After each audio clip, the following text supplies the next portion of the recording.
ガラスの迷路ひび割れた声まだ消えないまま藤た記憶誰かの夢にすり替わる名前さえ今奪われてく聞こえるか胸の奥できしむ鎖の叫び逃げないで選ぶんだ自分だけの芯を一つ書き換えられた世界で僕は僕を上書きしてくささやく嘘切り裂きながら覚めないなら夢を燃やせ一つ操られた明日に君の本と響かせてかけ違えたストーリー今塗り替えてゆけ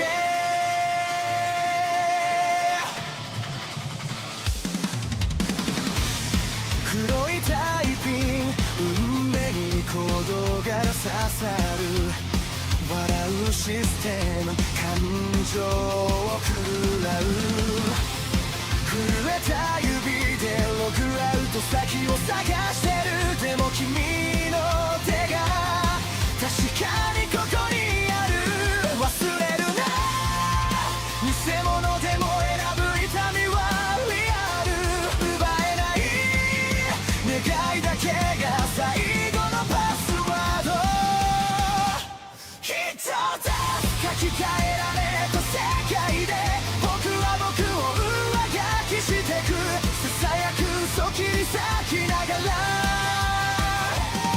覚めないなら夢を燃やせ一つ操られた明日に君の本と響かせてかけ違えたストーリー今塗り替えていけ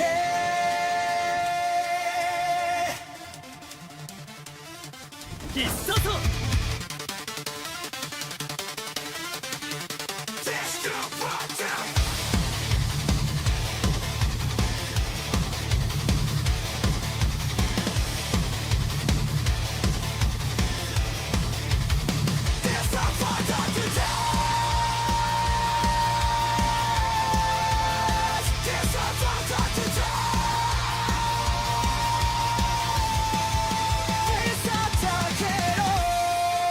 君の声で暗いスクリプトを壊して一つ書き換えられた世界で僕は僕を更新してく欺く影抱きしめながら傷ついても夢を離すな一つ操られた未来君と一緒に飛び越えて交差してくストーリー今始まりに帰ろう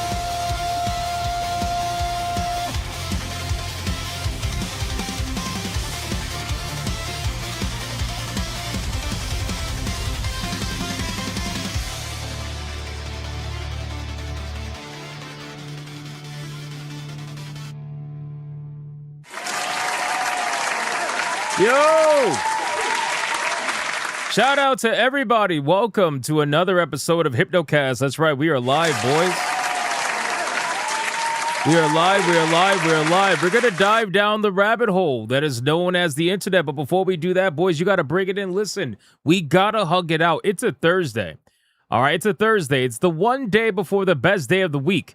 All right. The best day of the week is coming up tomorrow. So we need to get in here right now. We got to hug it out. Listen, stop running away. All right, I'm tired of the people running away, getting in their feelings, not wanting to get hugged out. Let's go, man. Come on, get in the circle. That includes DA. I see DA in the chat. DA is keeping his promise, man. He was like, hey, I got to start hanging out. I got to start hanging out. I've been too busy. Look at DA in the chat. Look at this. Everybody go hug DA right now.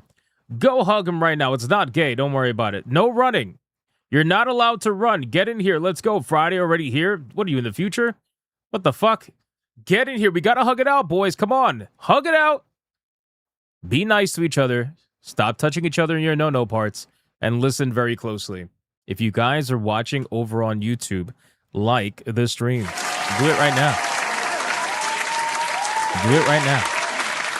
If you guys are watching over on Rumble, like the stream.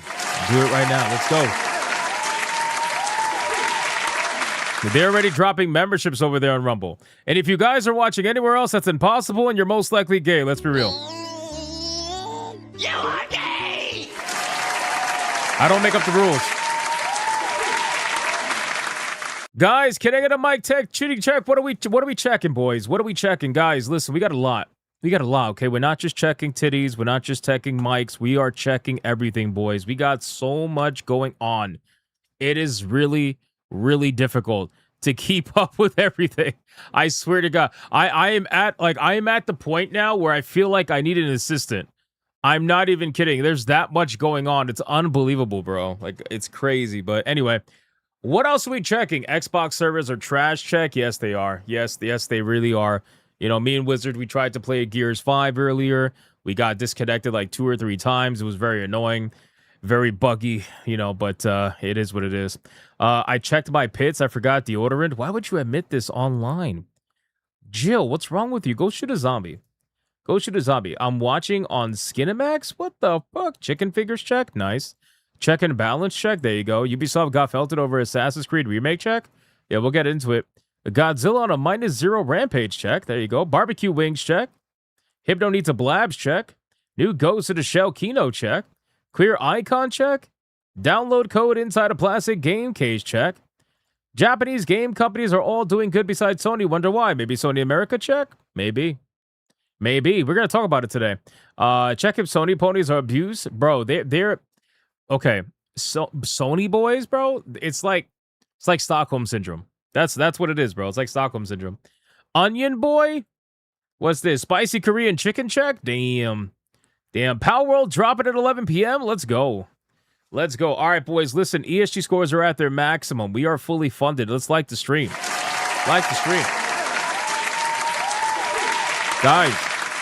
Guys, we're going to do the Big and Army roll call, man. We're going to see who's in the chat right now, hanging out with us on this beautiful Thursday.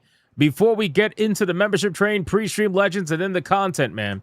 We got a lot we got to go over, so if you guys are ready to have a good time, get in here, and let's make it happen. Who is in this chat, boys? Let's scroll up. Let me scroll up the chat really quick. Let me get some names. Let's see. Who do we got? We got Hypno Gooner. What's up, Hypno Gooner? How you doing, my man? We got Monkey Man 04. We got Fractal Mage. What's going on, Fractal? We got Holified Matt. We got the DA in the house. What's up, DA? We got Magically MJ in the house as well. Checking the check. We got Dragatello in the chat. We got Holified Matt in the chat. Marius 7042 is in the chat. Signo's in the chat as well. Hanny is in the chat as well. What's going on, Hanny? How you doing, my man? We got Jill Valentine in the chat. Tinfoil Hater. We're going to be calling him Tinfoil Hater from now on. He knows why. Taffy in the chat. We got Cyril Gunner. What's up, Cyril? How you doing, man? We got Gaming Wolf 87. Gamer Nurse Gale. What's going on, Gamer Nurse Gale? We got Pemby 666 in the chat. What's going on, Pemby? We got David in the chat as well. We got Red Ogre in the chat. We got Mr. Melancholy in the chat also.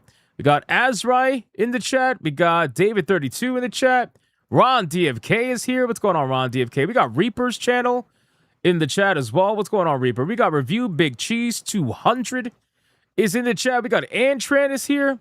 Who else? Dragon is here. John Bond motherfucking Zombie is here. What's going on, dude? Yamato 85 is here.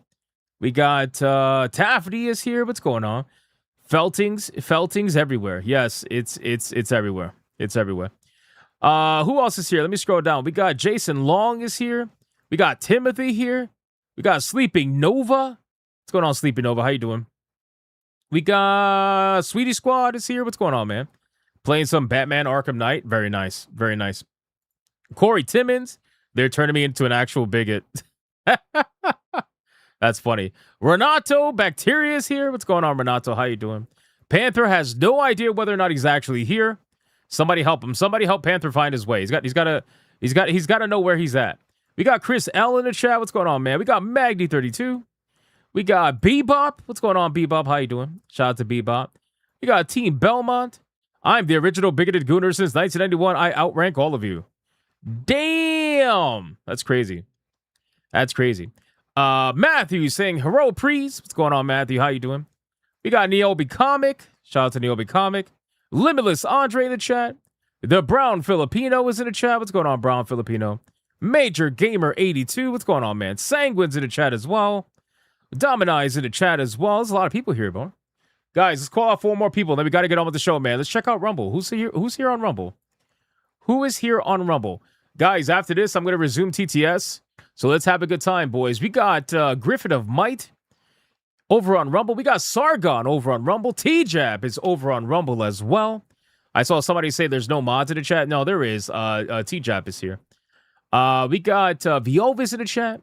We got Life Area in the chat. We got Tatsuyukai in the chat as well over on Rumble. Roz is over there on Rumble. We got Facius over on Rumble. Crash Collins over on Rumble as well. And last but not least, we got Grey Soul over on Rumble and Diet Spam over on Rumble. What's going on, man? And D33 Rice Raid Fanfix. Shout out to you, my brother. Thank you for coming in. All right, boys, listen, it's time to sacrifice. We got One Dirty Bird on Rumble as well. It's time to sacrifice. Who are we going to sacrifice to go to the HR meeting? Listen, some of you have been naughty. Some of you have been naughty, ladies and gentlemen. So we got to sacrifice somebody to go to the HR meeting before we begin our stream. So who is going to go to the HR meeting right now? Sacrifice your fellow Bigot Army member. Tag somebody in the chat with some arrows and see if you get lucky. Who is going to the HR meeting? How does one avoid the HR meeting? Don't talk during this moment. That's how you avoid it. So we got Scampus saying booty hole protected by a helmet emoji to go down with some fries, which goes to Gaming Wolf 87. It says, nope, pass fully protected, God down times by 3. So we got to go Hollowified Matt, Naomi Comic, and then Dev versus Code times 2 using Hypno as a shield. Why am I? Wait, whoa. You can't use me as a shield. That's overpowered. You can't do that. But we're going to go down by 2, which goes to 1, 2. Oh my God, brother. Ron, bro. Is it impossible for us to get any kind of a fucking deflection train going here? Why do you guys want to go to the HR meeting? Why? Wait, first off, they're not even mommies, bro. They're not even mommies. What are you talking about? Did you see them? Did you see the girls in the HR meeting? Why are you not dodging it, man? Why? Oh my God, bro. This is actually insane.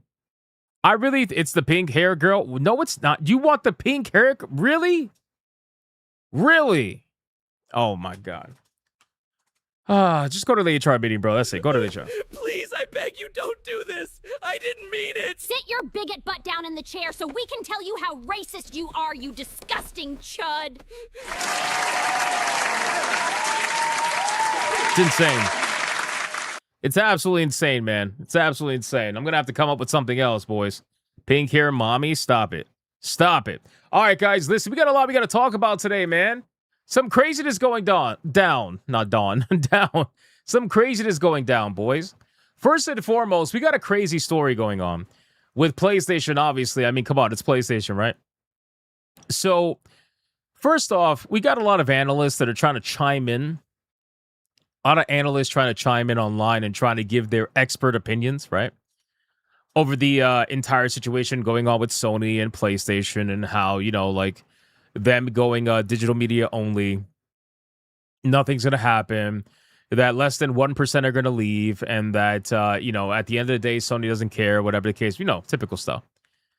Well, the fun fact about all that is that one of these analysts that gave an interview to IGN, or at least IGN is reporting on, I don't know which way it is. I don't know if they interviewed with IGN or if IGN's reporting on it. It's probably the first one. This supposed analyst that's trying to say that PlayStation 5 owners canceling their subscriptions are not going to make a difference. They're essentially trying to make you feel like you're nothing. Come to find out, this particular analyst, and I shit you not, ladies and gentlemen, this analyst is accredited by the Keio University, which is a digital media and microlens R&D facility, and is also a trade partner of Sony, located 10 minutes away from Sony Global HQ, who benefits monetarily from developing the microlenses that will be made at the Austrian disc factory. Wow. Totally not biased, boys. Totally not biased, right? So you got to be very careful of these supposed analysts that are out here doing interviews with the mainstream gaming media because, yeah, it's pretty damn interesting. So we're going to talk about that because I think that's going to make for a fantastic video tomorrow. And I think many people should know about that. So, because I'm sure that's not the only one. I'm sure there's other supposed analysts that are also, you know, under a similar umbrella over at Sony and trying to make everybody feel like they have no voice. So we'll definitely check that out and see what's going on with that. We're also going to talk about how they're essentially claiming victory, right? Like PlayStation is claiming victory. It's pretty much been said by other analysts that, you know, they're basically waiting for the storm to pass. That's another thing that we're going to talk about. How they're essentially just waiting for all this to pass, how they're just waiting for people to get over it. And, you know, we kind of talked about that a little bit yesterday. However, there are other outlets, other news outlets that are running their own internal surveys. And almost 50% of people are saying they're seriously considering leaving Sony for PC. It's all very interesting information, to be honest with you. So we're going to talk about that as well, because we got to go over that. We also got to go over the reason why they're claiming victory. They're claiming victory. Well, not really Sony, but the shills for Sony are claiming victory, and they're saying that you guys gave up. That you guys folded not even a week into it. You want to know why? Because Black Ops, Call of Duty Black Ops and Black Ops 2 have shadow dropped on PS5. And you get a half-price deal or something along those lines if you buy it with PlayStation Plus.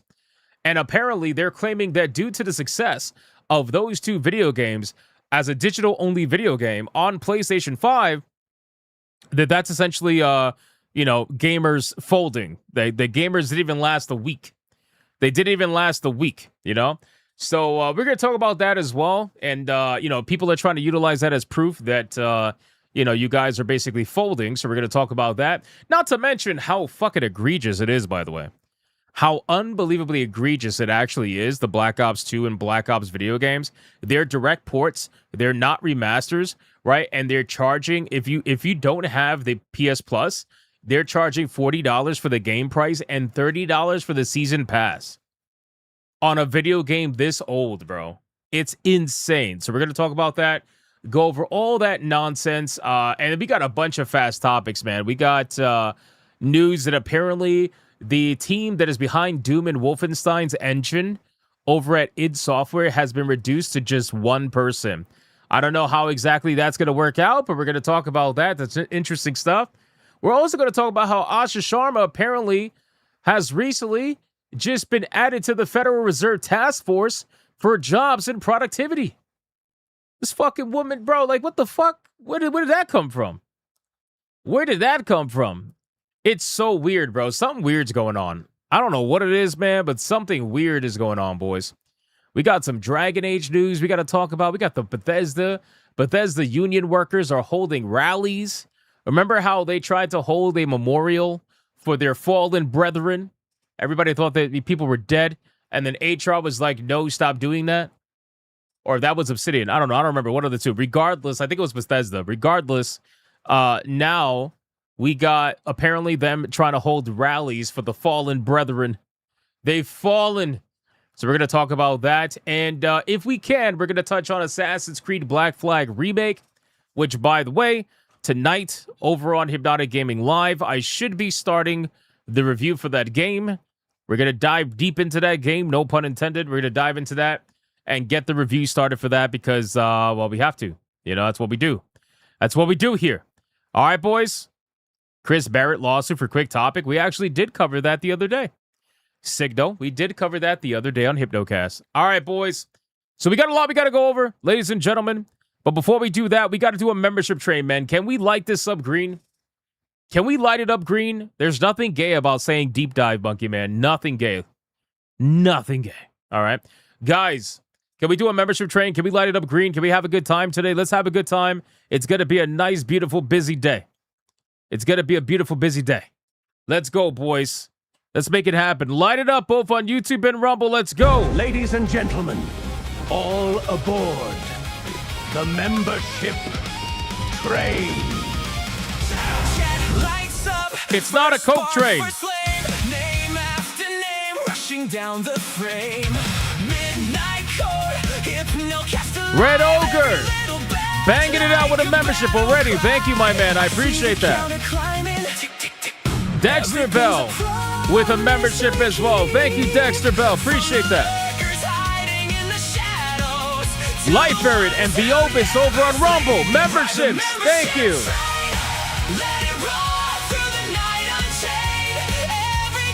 Hey, yo, this is gay.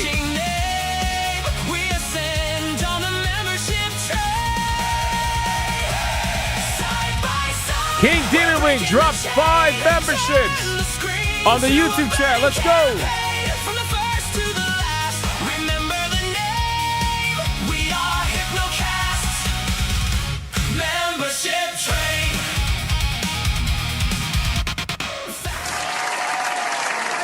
Man, there was a lot of discussions about deep diving in caverns during the membership trade. What kind of trade is this? What kind of trade is this, man? This song is gay?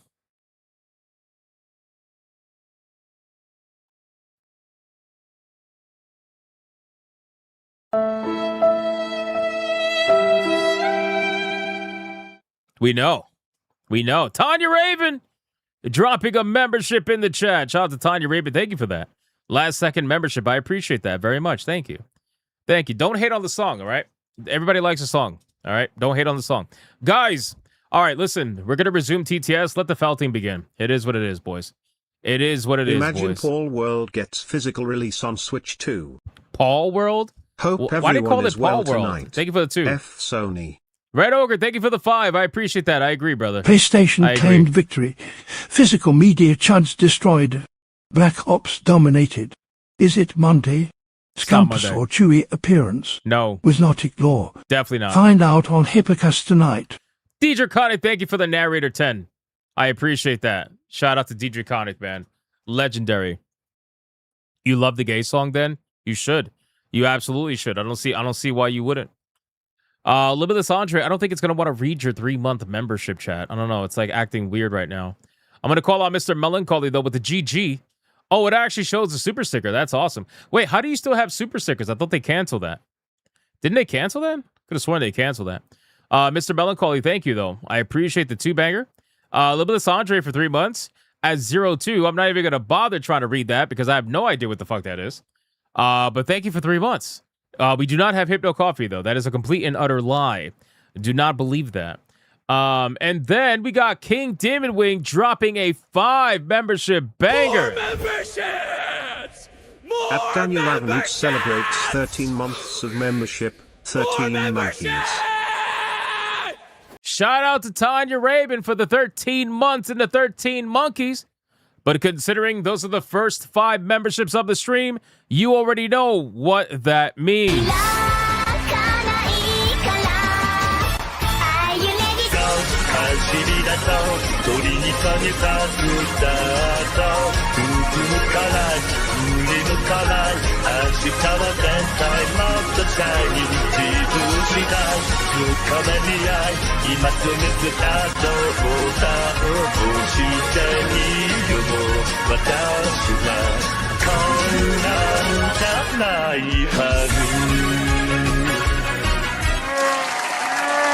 Fucking Chewy. Oh my god, bro. Chewy, why? Why are you here? Why are you here? Why, Chewy? Why, Why are you here? Adair Sultan, thank you for the 5. King Demon Wing, thank you for the 5. I appreciate that. I also saw somebody in the chat who didn't understand what I was You're saying. gay, boy. Oh, fucked. Thank you. Thank you for the 2. Appreciate that. Tanya, thank you for the 2. Dante Sword.x. He says 02 from Darling in the Front. And he says he's an manga anime guy. Shame Hypnotic. Dante, I was talking about not the character. I was talking about the language.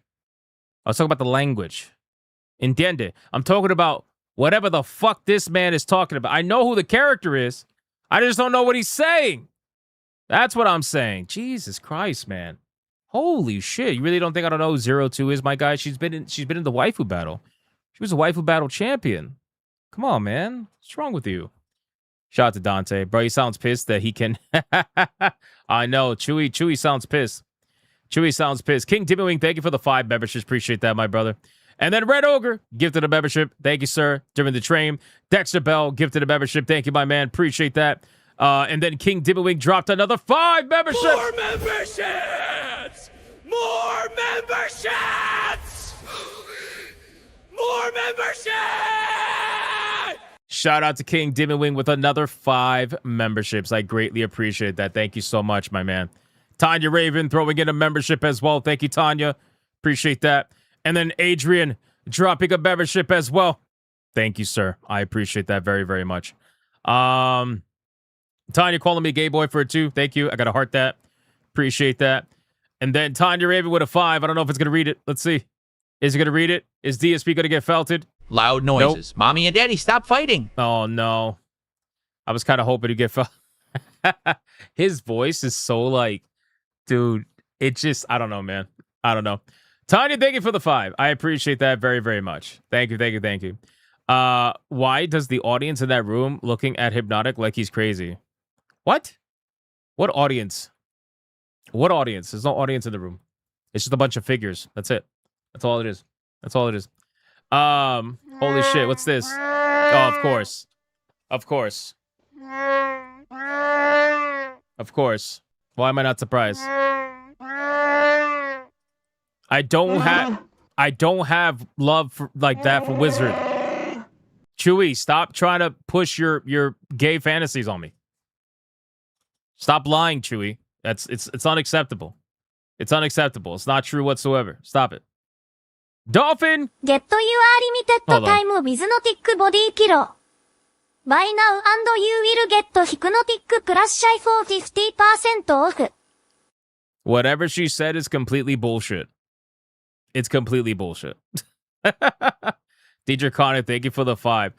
Dolph Quick, gifting a membership. Thank you, Dolph Quick. I appreciate that, my man. Very nice of you. Shout out to Dolph Quick. Thank you, thank you, thank you.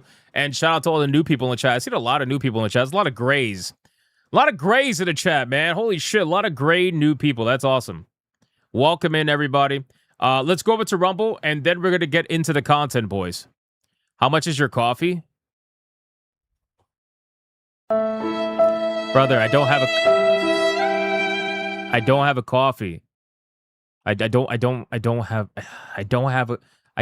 a coffee, okay? I don't sell coffee. I don't sell body pillows. I don't sell any of that stuff. Hey there, my favorite Puerto Rican. Oh shit. Congrats on the 110K subscribers. 110K? Why did it say it as 110K? How retarded is this AI sometimes? Why did it say 110K? That's crazy. Peaches and Cream, thank you for the 5 banger. I appreciate that very, very, very much. Hope you're doing well. We're actually climbing our way to 111, shockingly. I know. It's insane. Right? Came out of nowhere. And then Tanya Raven dropping a 5 membership banger on the gray people in the chat. More memberships! It's a lot of you gray people. More memberships! A lot of grays. More memberships! Shout out to Tanya Raven. Thank you so much. I appreciate that. For the 5 memberships. Means a lot to me. Thank you, thank you, thank you. Let's go over to Rumble, see what Rumble's doing. Rumble's doing something over there. What are you guys doing over there? Don't pretend like you're quiet over there. Dietrich Connick dropped a membership over on Rumble. Thank you, Dietrich Connick. I appreciate that very much. And then Life Ferret with a 3-banger.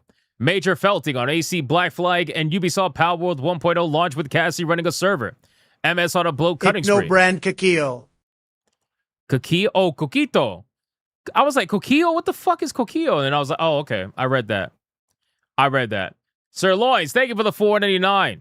I appreciate that, but I'm not also selling Hypno branded Coquito. That's not happening, okay? I'm sorry.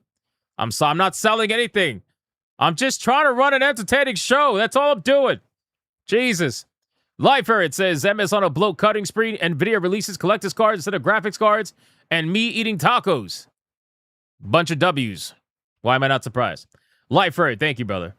And then Lifer gifted a membership. And Viova's gifted a membership as well. I appreciate that very much. Thank you. And then Debo gifted a membership over on Rumble as well. Thank you, Debo. I appreciate that very, very much. And shout out to Sirloins again The for the lore 5. is that Hypno and Wizard are at war with the quartering to see who can brew the best. Are you kidding me? Coffee in the kingdom of anime and manga. Are you fucking kidding me? Hypno and Wizard are at war with the quartering to see... Bro, I don't want Hypno Restaurant Well Done Steak sponsorship. I don't want anything to do with a coffee company. I don't want nothing to do with a coffee company. YouTubers have completely ruined any possibility of running a coffee company somewhat legit. Like, no. I want nothing to do with that. I just want to do an entertaining show. That's all I want to do. That's all I want to do. Mr. Spangus, thank you for the $4.99. I appreciate that. And Adair Soto, listen, you know what? Come to the front. Come here. Come here. Everybody back up. I just want to talk to Adair Soto. All right, hold on. Everybody back up. All right, hold on. Listen. Adair. So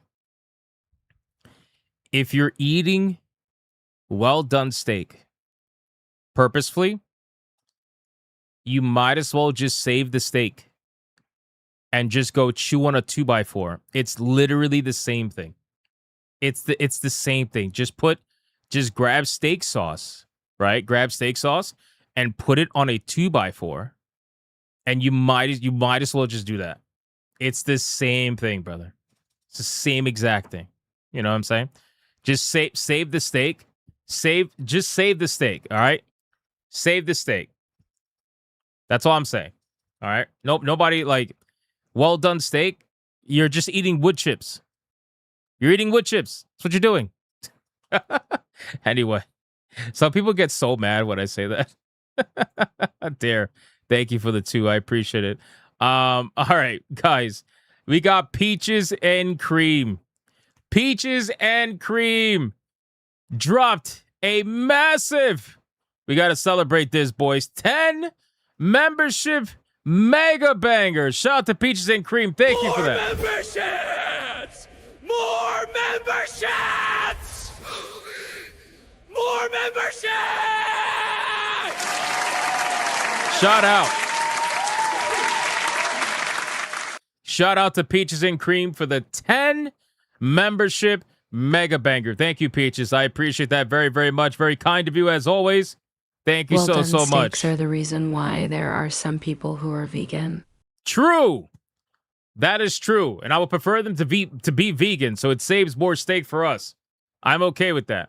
Tifa Lockhart, thank you for the $4.99. Very much appreciated. And shout out to Noah Smith dropping those 550 jewels. I saw some other jewels being dropped earlier in the stream. I appreciate that very much. Thank you, guys. I really don't get notifications for jewels like that very much. So when I see them, I call it out. If I don't, I'm sorry. I got to be honest with you. I fucking hate the jewel system. I really fucking do. I hate the jewel system so much, but it's fine. People could do whatever, whatever you want to do. It's all good. I appreciate it. All right, boys, we're fully caught up on everything. We only got to do one last thing, and that's gifted games. And then we're getting into the content, man. So let's go over gifted games right now. We got Great Ape. Great Ape says, here's something to help you cheer up since your side piece ditched you tonight. Sadly, no futa, though.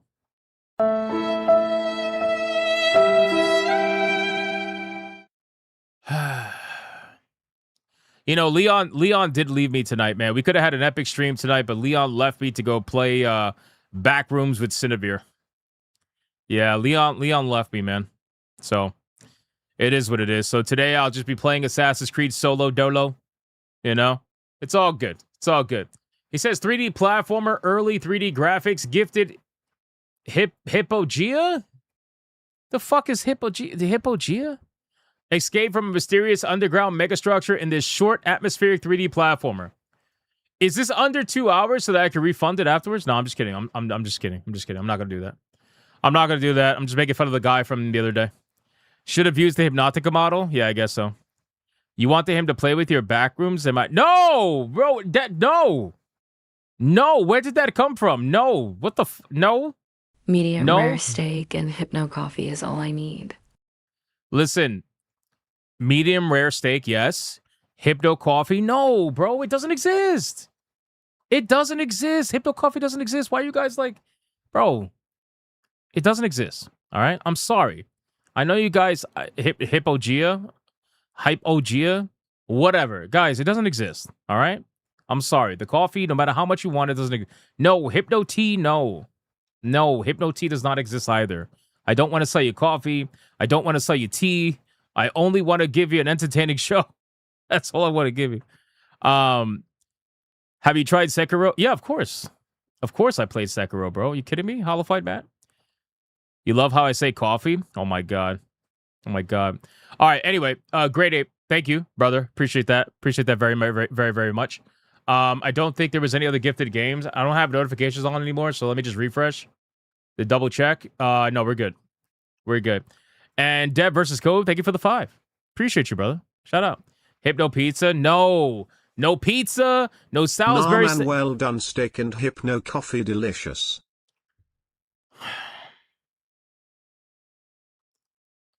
You know, eventually you're going to have like crimes against humanity with the amount of well done steak that you're eating. Like that's actually crimes against humanity. I'm not even kidding. That's a literal crime, bro. Hashtag boycott Sony. It's a crime. Zesty boy bot Sony, baby. What? Okay. This is a song I could get behind. Let's go. Put your hands up in the air, boys.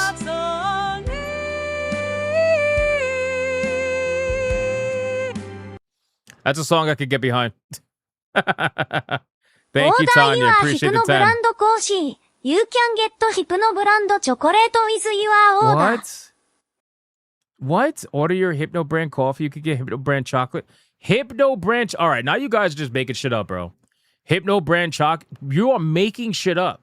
We have a lot of new people that watch our streams now. And you got people coming in. They're really going to believe, like, I got this shit. I remember seeing a comment from someone like, hey, do you really sell coffee? I'll support you. I'm like, no! I don't sell coffee. I want a man's chocolate. I didn't say I want a man's chocolate. Oh my God, bro. I'm done. We're moving on, man. We got topics to do, boys. You guys are losing your minds. It's too much fucking foodie games. You guys are playing too much foodie games, bro. What about this song? Hypnus coffee. This motherfucker, bro. This motherfucker. This motherfucker, bro. This is crazy. This is insane.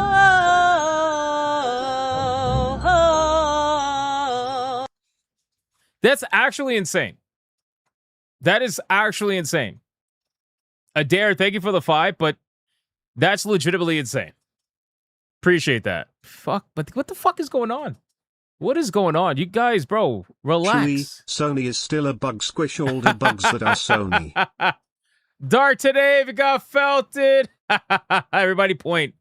Everybody point. Nice try. Nice try. Try to get Chewy, but you misspelled it. You felted yourself. You felted yourself. I'd be willing Thank to you for buy the 5. a hoodie. Appreciate that. No, I'm not, bro. I'm not gonna sell a hoodie. I tried merch like 3.5, 4 years ago. I'm not doing it. I just want to do an entertaining show. That's all I want to do, boys. All right, man. Listen, I'm pausing TTS. You guys are crazy. You guys are crazy. We need to get into the topics, boys. Come on, let's get into the topics and let's talk some shit. How about that? You guys want to talk some shit? Let's talk some shit, man. Let's talk some shit. Oh man, there's a couple more that came in. Hold on. Damn, these guys are going crazy. What's happening, man? You're not my daddy. I'm doing my part. Thank you for the 5. Ravixi, thank you for the TKK 20. I appreciate that. You are doing your part. I appreciate that. Thank you. Thank you. All right, boys. Are we ready? I paused the TTS. That's enough. Let's go, man. All super chats that come in are going to be right after this. They're going to be right after this. Don't felt me. I paused it. Hopefully it actually stays paused this time. We got to get into it, boys. Let's go. We're going to talk about PlayStation first because I know you guys want to. This is like what everybody wants to talk about, you know? Azrai says, dude, you weren't as popular 3 years ago and I would buy a figurine. Yes, but I don't care to make money off of my popularity. Even if people think I'm more popular now than I was 3-4 years ago, I don't care. Can I do it? Sure. Do I want to? No, I just want to make a show. Anyway, let's go. Let's make it happen, boys. You guys ready? You guys ready? Hypno socks? Oh my God. Do you really want me on your feet? Why don't you go to Kata and have Kata sell you some feet, like some socks? You know he would love that shit. He would want you to send pictures. It doesn't matter if you're a male or a female. He'd want you to send pictures wearing the socks. You know it's true. He would like that. Go convince Kata to sell socks. He'll do it. I'm not even kidding. He'll do it. He'll do it. All right, boys. Guys, we got to talk about PlayStation, man. Yes, I know. Welcome to PlayStation Television, ladies and gentlemen. We got to talk about PlayStation because here's what's happening. There is a lot of nonsense going around on social media right now of gaming media essentially doing these interviews with supposed analysts, right? What they like to call analysts. It's kind of like when mainstream media wants to convince you to totally listen to them. So what they always do is they say, hey, we spoke to experts, experts about this situation so that you don't have to think for yourself. And that way you could just listen to whatever it is that we say. So that's kind of what's happening right now. Gaming media is spreading that around everywhere.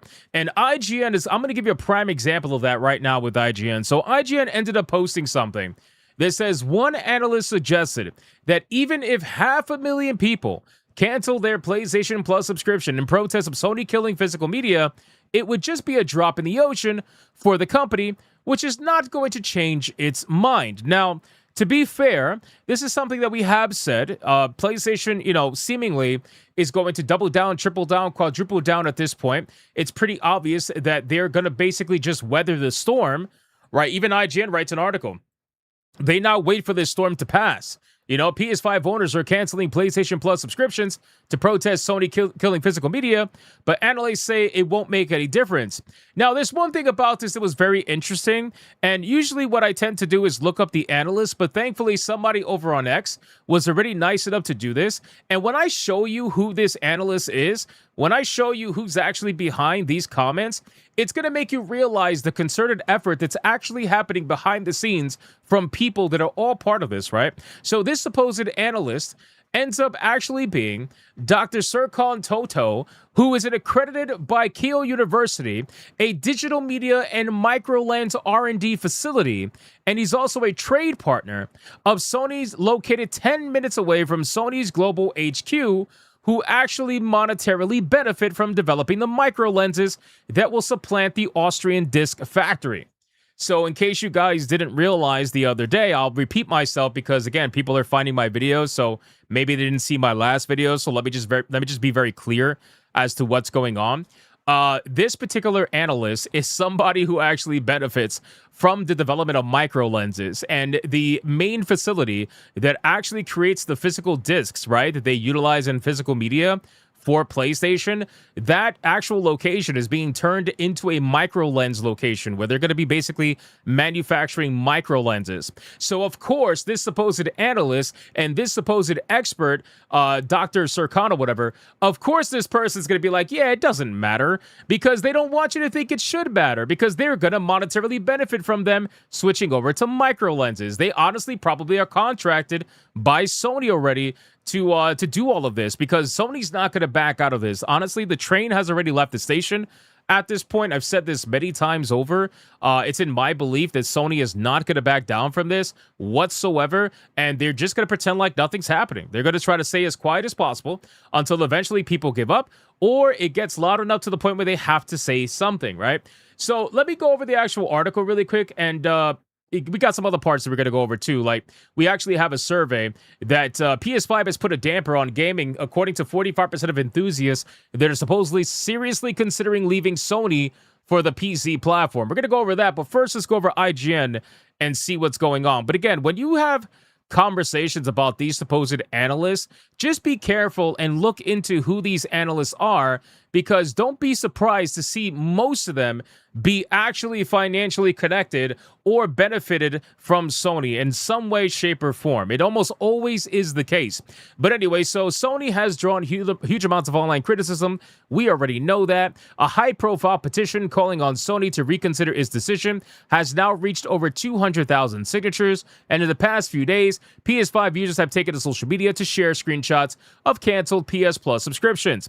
Now, there's also also another aspect of this too, is that, and we're going to get into it, guys, so strap in. This is going to be a long one, but this is actually interesting because they're already claiming victory, right? Not so much Sony themselves, but the shills over at Sony, because Call of Duty Black Ops and Call of Duty Black Ops 2 got shadow dropped on PS5, and they're digital only on PS5, and people are seeing all the sales that are happening for these two video games. There's a bunch of videos that are going around right now of people in the lobbies that sound ultra normie, and they're all just buying up Call of Duty Black Ops and Black Ops 2, essentially sealing their fate. That's really what people are saying, that, you know, essentially people that are buying this game or buying these two games are sealing the fate of physical media, because just after a week of complaining, people are already out there buying a bunch of this game. Check out this video of somebody recording the lobby and how everybody's celebrating, saying, "We're back, boys, we're back." Watch this. Yo, we on BO2.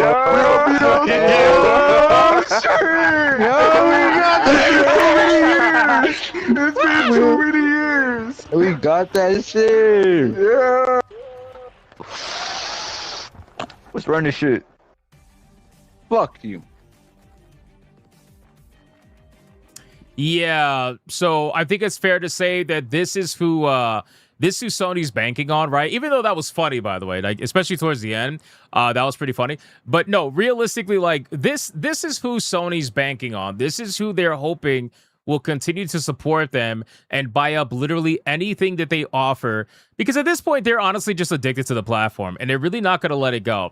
But we'll get into Call of Duty later down the line. I want to focus more on this analyst first, so let's scroll down and let's see what has to say. So speaking to IGN, so it seems like it's an interview. I didn't know initially at first if it was an interview with IGN or if it was an interview that IGN was reading from another website, but this person actually spoke with IGN. So this person is trying to reach out to mainstream gaming media. I wonder why that is. I wonder why somebody who's monetarily benefiting from micro-lens production is reaching out to IGN to try to convince people that you're essentially a dime in the bucket. like you're just like, you don't mean anything. Wonder why that is. Anyway, so he's also the CEO of Japanese games industry consultancy firm. Kantan Games suggested that even if 500,000 people cancel their PlayStation Plus subscription in protest, it would be just a drop in the ocean for Sony, which is not going to change its mind. He says, "I sympathize with physical media fans, but Sony will not reverse this decision." Toto told IGN they of course knew what the online reaction would look like, and they now wait for this storm to pass. Sony has over 120 million active PlayStation users, he continued. Around 150 million people subscribe to PlayStation Plus. I'm sorry, not 150. As a thought experiment, let's say 500,000 cancel in protest. That would be just 1% of that business gone. Of course, not enough for Sony to start rethinking. Digital is just too lucrative. So again, this is not anything like shocking. This is not anything like we haven't heard before. We already know that digital is extremely lucrative for not just Sony, by the way, but for pretty much any of these companies that are benefiting from this. Realistically, if they can sell their video games digitally on their platform without requiring any kind of physical media whatsoever, then of course they're going to just bank the money, right? Every singular customer becomes about 30% worth more if they could convince you to buy digital or physical. Now, I do think that the people that are trying to utilize Black Ops 1 and Black Ops 2 as a means to kind of shill for Sony and say that Sony won and that the players lost. I don't understand why we live in a world where people are like cheering on the multi-billion-dollar corporation. I guess it went from rage against the machine to rage with the machine, but I don't know, who really knows at this point? People just want to make their identity, essentially being the supporter of a massive corporation, but that's besides the point. They are trying to utilize a digital-only video game where people are not saying they won't buy digital video games. Some people won't, but a lot of people are not saying that. What they're saying is that they want to be given the choice, and you are essentially taking away that choice because others are willing to buy only digital when some people are wanting to either split or only buy physical. You're essentially saying their desires don't matter, even though their desires have been supported for decades now. Physical media, disc media has been supported for literal decades now. honestly, it's been supported. Physical media has been around longer than digital media, right? In the sense of how we have it now, where you actually go to the PlayStation store, you buy video games and stuff. It's probably half and half now at this point, if you count the old school physical media video games. But still, like, physical media has been around just as much as digital media. But because the monetary gain is so much higher with digital, suddenly the physical just shouldn't matter anymore. These players who've been buying it that way for so many decades, they don't matter anymore. They just don't mean anything. I don't know. It just seems like the obvious decision here was from corporate greed. All of it's from corporate greed. We know that. They know that. They're not denying it. They're just flat out trying to ignore it. They're flat out trying to, like this guy said, waiting for the storm to pass. It says, of course, digital downloads now dominate video game sales, but do they really, though? Like, when you really look at the numbers, see, my problem is that when you put these numbers out there, you're putting out misrepresented numbers. There's no way for us to really see, other than if you can showcase video games that only have physical copies, right? So if you showcase video games with physical copies and they also have digital variants, and you do not include other video games that only have digital variants, or you do not include DLCs that are only digital, if you just showcase video games that have both a physical component and a digital component, the chances are that the numbers are a lot closer than you actually want to admit that they are. They're not this supposed 85-15, 80-20 split. I would argue that they're probably closer to 50-50 or 60-40, most likely. Still in the favor of digital, but not in the way that they want you to make it seem. Not even counting the fact that in Japan, it is completely in favor of physical. Physical media in Japan dominates, especially with Nintendo. It dominates hard, almost to the same number as 80-20, but in the favor of physical. I think it's like 75% physical for the Nintendo platform. Whereas with PlayStation, I think it's like 65% physical for Japan or something like that. So there's a massive market out there that's going to be completely ignored, by the way. Because again, keep in mind, guys, they're supposedly doing this all over the world. So in essence, Sony essentially said, screw Japan and the culture around physical media, which is huge, by the way. The culture around physical media in Japan is gigantic. It is bar none. You can't even compare to it. You know, it's not even just talking video games. Figures, you got anime, manga, DVD collections, all that stuff. Like, physical media is huge over there. So they're completely saying, yeah, we're going to wash our hands with that. We're going to abandon your entire culture, and you're going to buy digital for our platform. And you're going to eat it. I don't really know if that's going to work out over there. It probably will work out here more than over there, to be honest with you, or just in the Western world in general. But that remains to be seen, obviously. So we'll see how that goes. So let's kind of go over to this now, because I saw this tweet here from Push Square, essentially saying that 45% of enthusiasts are seriously considering leaving the Sony platform for PC.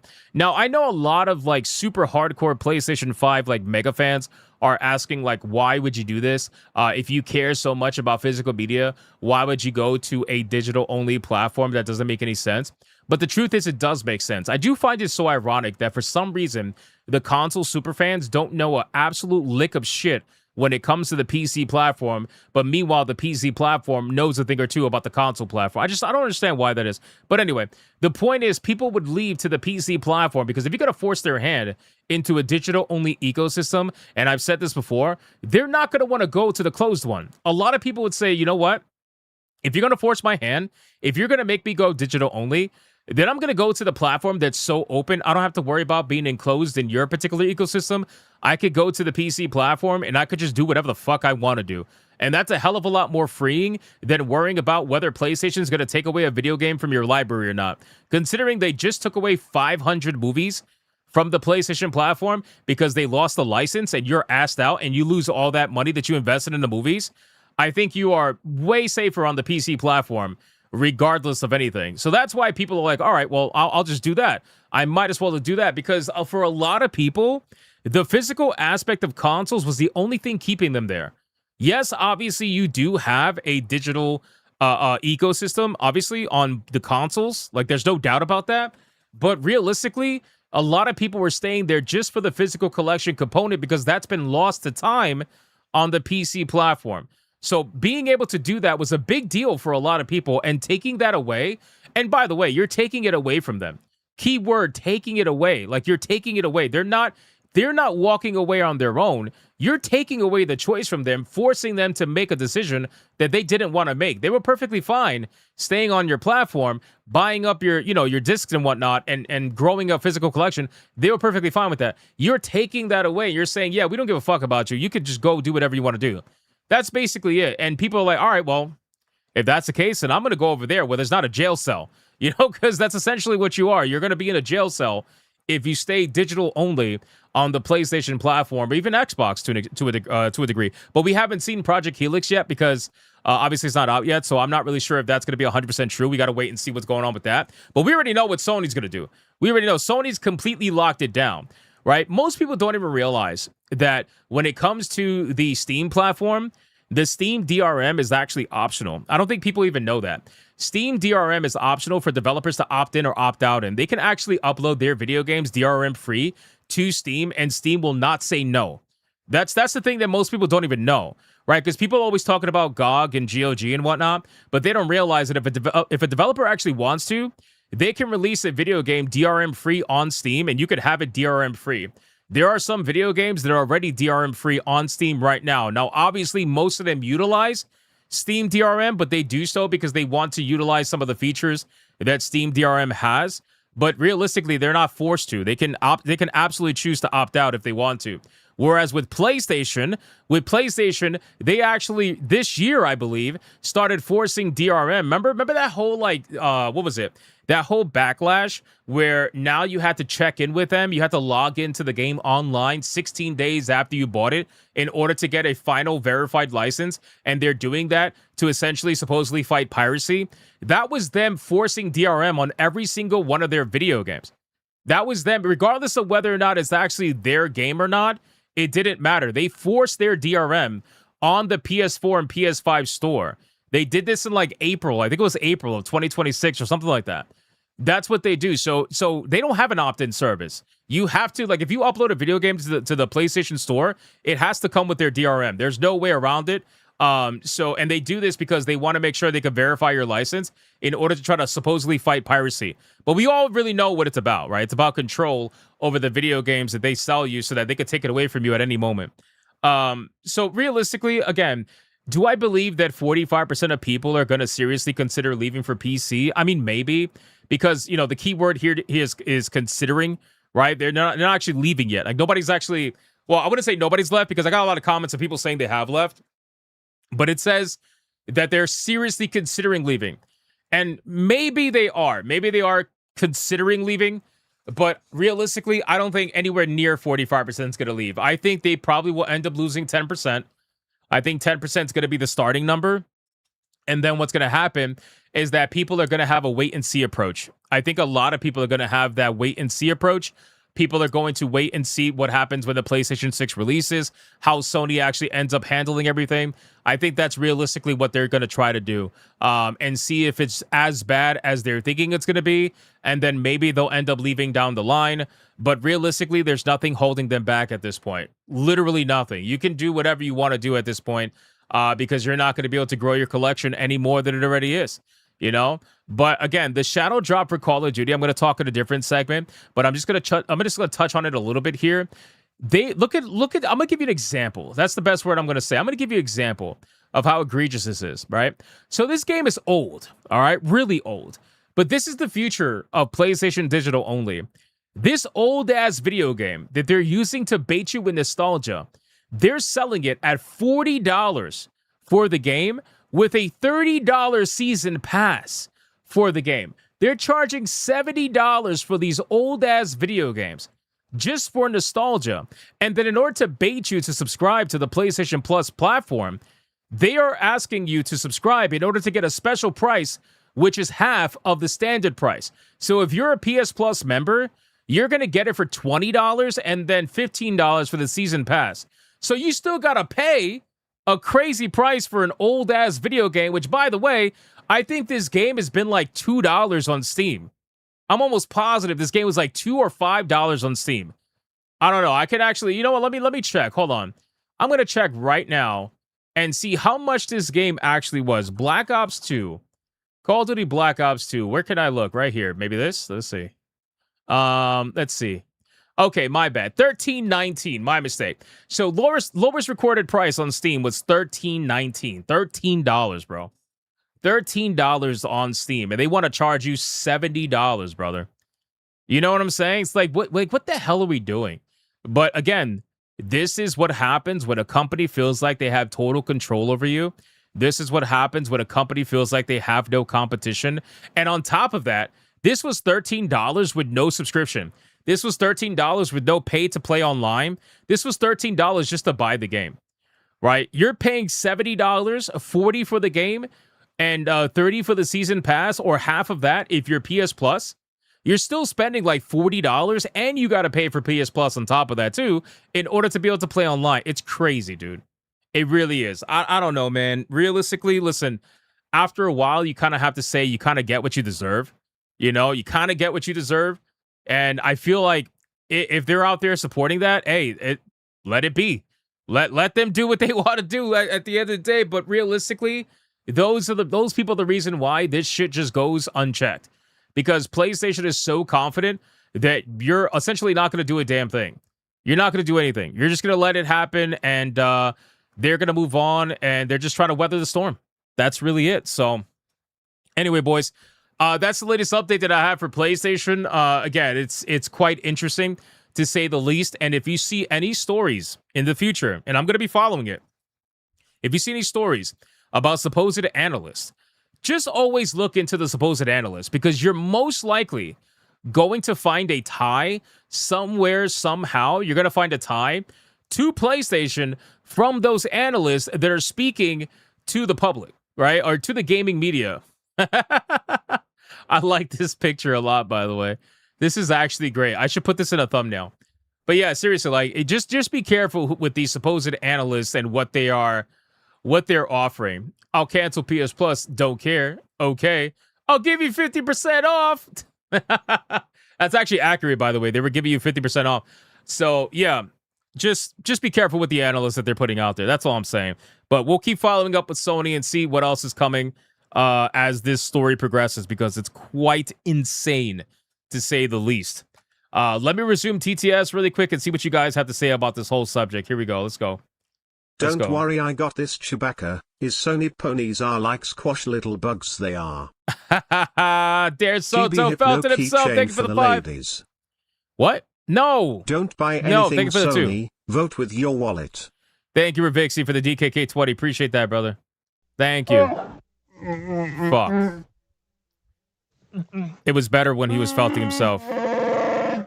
It says, switch to Sony, destroy the Sony. Wow, I can smell the sub-room temp IQ. Just you.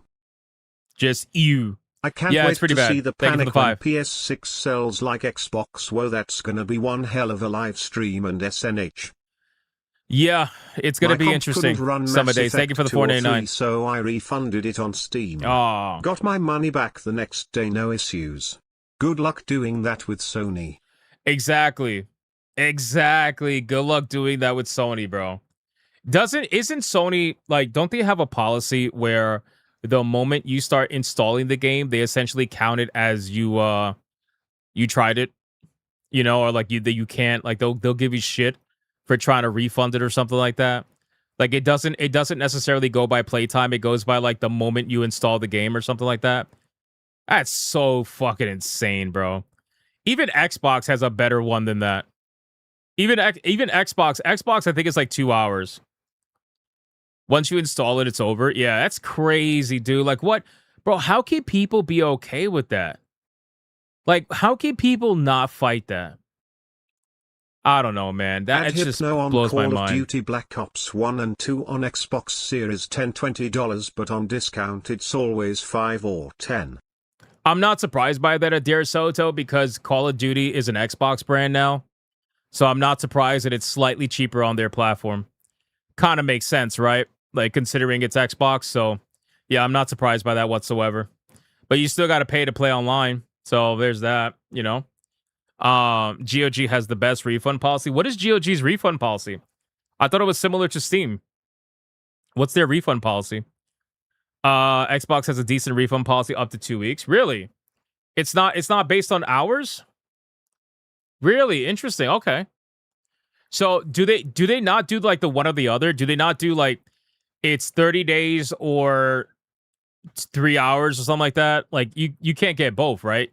You can't play the game for like 1,000 hours in 29 days and refund it, right? Like there's got to be a caveat there, you know? Actually, let me check. Let me see what that is. Hold on. What is the GOG refund policy? Let's see. I'm curious. Cult, GOG. even Sony boys on X lose it all the time. What? Oh, they're called. Yeah. They're called. Absolutely. Same as Steam, 2 hours or up to 2 weeks. Okay, that makes sense. That's Square what I was thinking. And Shift Up are multiplat. Capcom hasn't stated such. SF6 is okay. But those are the only thing that would keep me PS. I'm going PC. Let's go! Yo, Demajanai going PC, that's pretty huge, dude. That's pretty huge. Demajanai, I'm pretty sure you were like pretty big on consoles. So I appreciate the 5, man. That's awesome, dude. Nice. You may request a refund for a product up to 30. I actually, I think I have it here. Hold on. I have it here. The refund policy. Where is it at? Policies. Where are you? I'm on their policy page. But all I see is refund policy for early access games. I'm trying to see what the regular refund policy is. GOG voluntary refund policy. What's this? Oh. Okay, here we go. So, GOG refund policy. The updated policy lets you refund a product up to 30 days after purchase, even if it was downloaded, launched, and played. Damn, throwing it in the face of Sony. That's amazing. To apply for a refund, start from the account's order history page, find the appropriate order, and click Ask for a refund. However, if the reason you are seeking a refund is that your game is not working yet, please consider contacting your tech support. We're monitoring how long does it take to process a refund. 2 options: conversion to GOG wallet funds or cash back. Interesting. All right, it don't seem to be there. There seems to be no time limit. It just says 30 days after purchase. That's so interesting. Wow. It doesn't actually seem to have a playtime limit. That's great. That's the best refund policy, I think, in my opinion. 30 days is awesome. Holy shit. GOG's killing it, bro. But see, my problem, read the next line with the smiley face. I did.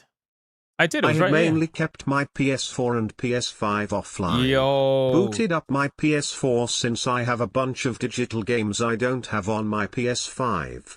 It won't let me access them anymore because the PS4 is not set at the primary console unless I go online. What? We see since I never bought PS5 for She Games. Yo, hold on, Camchi. I'm sorry. 16-bit, and just dude, a note, what? I've been all in PC for a few years, but there had still been a handful of PS4 exclusives like Shadow of the Colossus and Castlevania Requiem. Right, I Time understand. to jailbreak. Bro, that's that. You see what I'm saying, dude? It's shit like that, man. It's shit like that you'll have super like Sony boys that'll pretend like it's not happening. But it's like, bro, that absolutely is happening. That's happening to people all the time. That's actually crazy. And I know 16-bit dude is not lying. That's actually fucking insane. Wow. Sorry about that, dude. Holy crap. First off, thank you for the $50 mega banger. That's crazy. Thank you, sir. I appreciate that very much. Camchi with the $199. We see since I never bought PS5 for shit games. Thank you. Appreciate the 2. And then 16-bit dude, thank you again for the 10. Appreciate that, my man. Shout out to you, brother. That's fucking insane. I'm not surprised, though. Dante says, Microsoft delisted OG Outer Worlds, by the way. I only have it on GOG because of Amazon Prime. Before delisting, I got both DLCs for free. The GOG saved the day for me. Nice. That's awesome. I'm also not surprised by that either. So, appreciate that, man. Only need 15 minutes of Fuda. Stop it. The only way to get Sony to refund you is to call them and tell them your kids bought it without permission. Really? Even then, I don't think that's going to work. They'll be like, well, you got to raise those kids better. I swear, bro. Sony, I don't care what any like Sony superfan says, bro. Their customer support is shit. Their customer support is shit. It's been proven, not just personally with me, but it's been proven to a bunch of people publicly. Major accounts getting hacked, nothing being done about it unless they have all kinds of resources available to them to skip ahead of the line. Yeah, like I'm good, bro. I'm good. I've been gone from Sony for many, many, many years. For many years. And yeah, I'm good. Let me see something really quick. So you guys said read the next one. Ask for a refund for more detail. Click here. I already read this. I read this one already. All right. That's a pretty damn good refund policy, man. EA has great customer support. I'm serious. Nah, you're gaslighting me. You're gaslighting me, bro. No, I'm just kidding. I have no idea. I never contacted EA support, so I have no idea. All right, we got to get to the next topic, boys. We got a lot to talk about. There's a lot going on. Let's X out of the PlayStation thing. Let's X out of that. This. And let's see. Let's talk about id Software really quick and Xbox because it's pretty bad. It's actually worse than we realized. I didn't realize it was this bad. So I want to talk about it because id Software is getting killed, bro, or is killed at this point. It's so bad. So bad. Let's talk about this. Let me pause CTS really quick.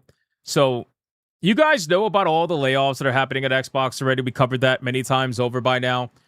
But one of the teams that got laid off pretty hard was id Software, the people behind Doom, obviously. And id Software, it was rumored most of their staff was let go. To the point where they were basically downsized to essentially a support studio, where they're not going to be really making anything on their own anymore, at least not right now anyway. And people don't realize just how bad it actually is, because if you look at this, it says probably dead forever. The team behind the incredible Doom and Wolfenstein engine reportedly reduced to just one person following the Xbox cuts. One person. That's all that's left to work on that engine. I mean, it is just wild. At this point, I think it's pretty safe to say that id Software is probably not going to last very long. Now, I don't know why they didn't just shut them down at this point, because if there's that little people left to work on anything important like that, then naturally I got to imagine that they're probably not going to really be doing anything unless they plan to replace the team or something. I really don't know, but let's talk about this because this particular studio got hit pretty hard. And keep in mind, guys, their DLC just came out. I am planning to play their DLC for Doom: The Dark Ages. You know, a lot of people are actually playing the game right now. It got a little bit of a boost with the DLC. I think it's called Revelations or something like that. But I mean, regardless, you know, it did okay in terms of performance. But the problem is that okay performance is not enough because this performance is half of Doom Eternal. This game came out 14 months ago, and it did half of Doom Eternal, which is not good. If you look at Doom Eternal, you'll see Doom Eternal was at 104,891. And I know people are like blaming Game Pass and all that stuff, but realistically, Doom's one of those games that should supersede Game Pass. It should be like kind of like a Bethesda game or even like a Stalker 2, for example. Games that came out on Game Pass, like Expedition 33, they should be good enough that they surpass Game Pass, that people are going to want to buy them no matter what because they're established franchises, especially this. Now, I know a lot of people were pissed off about the Mick Gordon situation. I know that really like turned off a lot of people. I just don't think that's all the people. I don't think that's this, because this is a massive drop, right? So I don't really think that this is necessarily all the people to account for this like 70,000 concurrent loss. I just don't. But in any case, you know, people will say that Doom Eternal got boosted by COVID and stuff like that. Yeah, I get that. But honestly, a franchise like Doom should be able to perform at that level regardless, whether it's shutdowns or not. You know, this game comes out, people should be like just be running at this game. Doom is Doom, and as long as you respect the franchise, there should be people wanting to play Doom no matter what. But anyway, we could blame Game Pass, we could blame COVID, we could blame anything like that. It doesn't matter, whatever. It's just at the end of the day, I really don't believe any of that. I believe Doom really should have stood out and should have sold way better than what it did, because estimated on Steam is basically 900,000 to 1.4 million. It's probably right at about 1 million, most likely, if I had to really guess. Probably at about 1 million. But anyway, So with all that being said, let's go over id Software. I want to cover that because it's pretty bad, man. I don't think this company's gonna last, right? The axe is swinging around. Xbox at the moment has hundreds of jobs have been cut across Microsoft Game Studios, and id Software has reportedly been substantially hit to the point that there's apparently only one single person left working on the id Tech engine. So if there's only one person working on the engine, I think it's safe to say they're not making any games anymore. At least not their own games. They could definitely like work on another team's game, or supplement another studio. But I really like the id Tech engine. I do. Like, I think it's a really good engine, man. Their Doom games, not only do they look amazing, not only do they play amazing, but they run amazing. Like, there's never been any like performance issues that I could think of in the back of my head. I'm sure they existed at some point, but there's never been any problems. Not like Unreal Engine, for example. So I've really liked the id engine, just like I like the Cry engine, But this game always ran like pretty damn decently. But anyway, let's continue. So this comes from Kotaku, which goes into the changes at the studio. Sources tell the outlet that the id Tech is now a department of one of the following latest redundancies. The engine is bespoke technology to the company. It has been the backbone of the Quake, Wolfenstein, and Doom games since the mid-90s. The institutional knowledge is just not there. id Tech as a technology is probably dead forever. A person familiar with the situation says, do you think they want to switch over to Unreal Engine 5 or Unreal Engine 6 because they're coming out with 6? Can you imagine if Xbox ended up gutting id Software, leaving only one person to work on the engine because they are technically going to probably switch over to Unreal Engine 6? I can't even... Honestly, dude, I can't even imagine, but now that I think about it, that is probably what's going to happen, right? Realistically, that's probably going to... Because think in mind, this is one person left on the team that runs the engine, right? Specifically speaking about the engine, right? This is not their development team. So if their development team got hit with layoffs, but nowhere near as bad as the engine team, then chances are they're probably going to be moving to another engine for future video games. And let's be real, it's most likely going to be Unreal Engine 6, right? If I had to guess. That sounds awful. That sounds awful. I don't even want to think about that, but that's probably what's going to happen. That's so disgusting. Although the engine was mostly for in-house games, it's been used elsewhere, such as in Indiana Jones and The Great Circle, from Machine Games, and in both the Evil Within installments from Tango Gameworks. Really, though, it's the implementation of the modern Doom games that have garnered the most praise. The bounty, punchy power fantasy of Doom 2016 Eternal and the Dark Ages come from the engine and how confidently id Software was able to use it. These are all among the finest first-person shooters of the last 20 years, and to see people integral to them be treated this way is just sad. Now, again, guys, for me, I look at this stuff and I'm like, yes, they are integral, but realistically, just looking at the performance of the last game, it doesn't matter how integral they are. It doesn't matter what kind of knowledge they have. If the game's not performing, it's not performing, right? And realistically, looking at the, I guess like engines, just speaking strictly of engine, I've always been a fan of proprietary engines. I would much rather the studio develop, fund, and research their own proprietary engine than utilize another, company's engine, most likely Unreal Engine. I'm always a fan of that, always a fan of them having their own.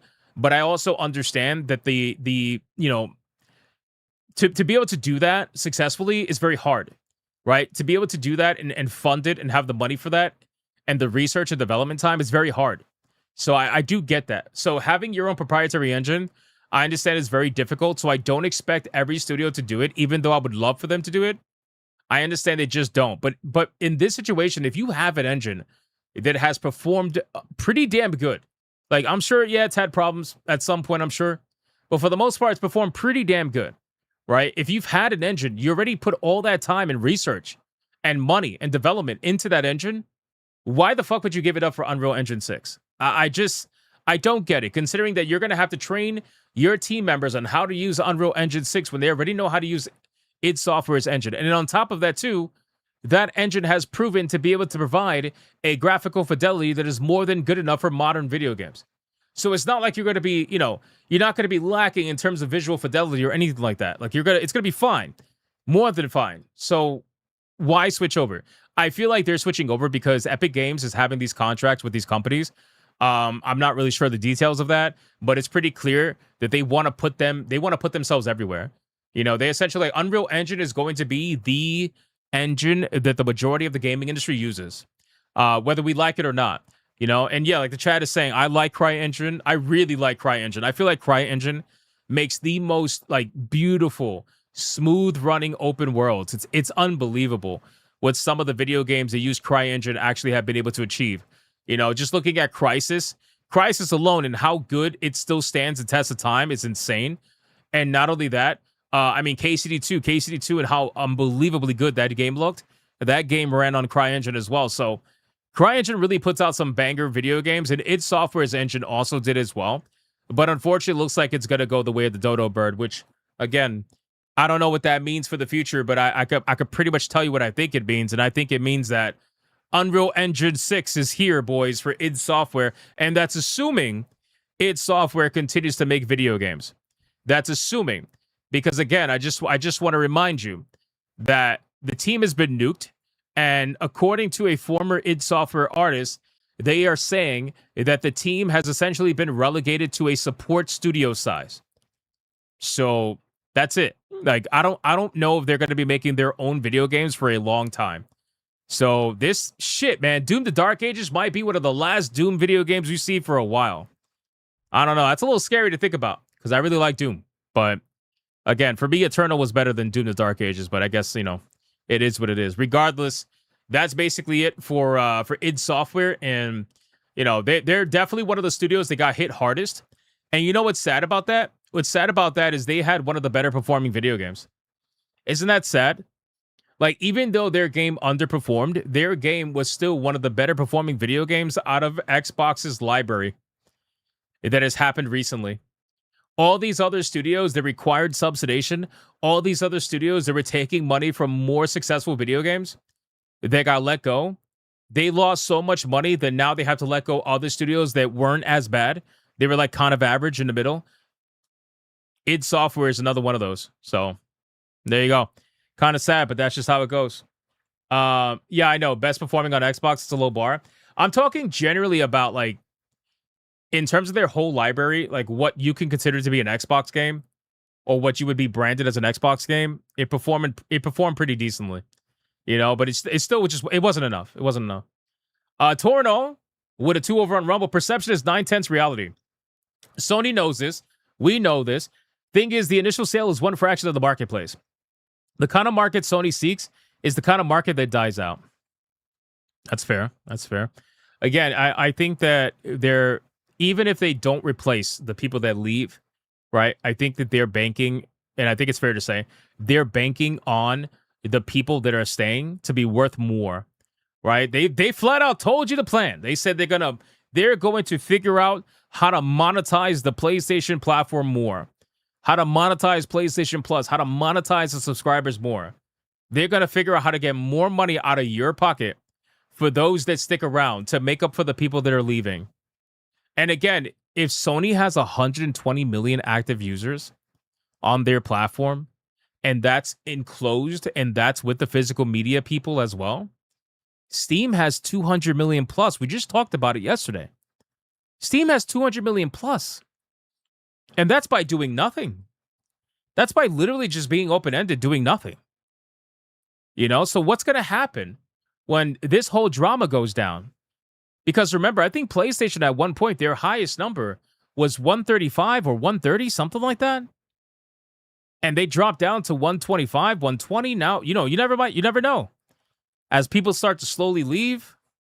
But again, they're hoping that even if they get stuck with 100 million, it doesn't matter. That 100 million is not worth 30 to 40% more than they were when they were at 130 million. Does that kind of make any sense? But Tornall, thank you for the 2. I appreciate that, man. Beat Up says PlayStation Network isn't even available in like 130 countries. Speaking of that, did you guys see the news about Marvel Tokon? Did you guys see the news? Hold on, I want to drink some water real quick. Did you guys see the news about Marvel Tokon?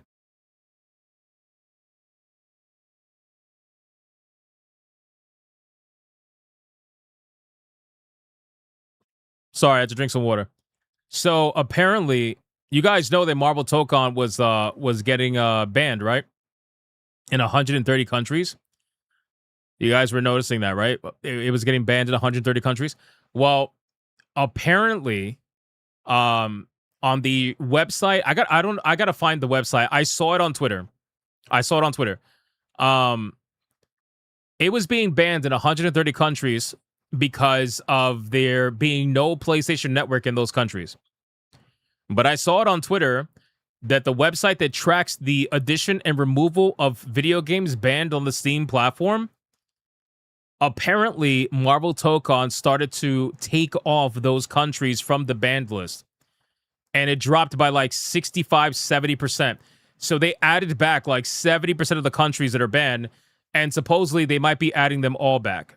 So kind of similar to what happened with Helldivers. Remember that? They're adding the countries back. And we don't know if that has to do with Sony. Or we don't know if that has to do with Steam adding it back. But it seems like that's what's going on. You know? So if I'm waiting for more information on that. Once I get more information, I'll definitely make like a segment talking about it. But as of right now, that's the last thing that I saw. That they started to add it back. So who knows what's gonna happen from there? But again, I don't really know what the deal is, man. Sony can't make up their fucking mind when it comes to games like that.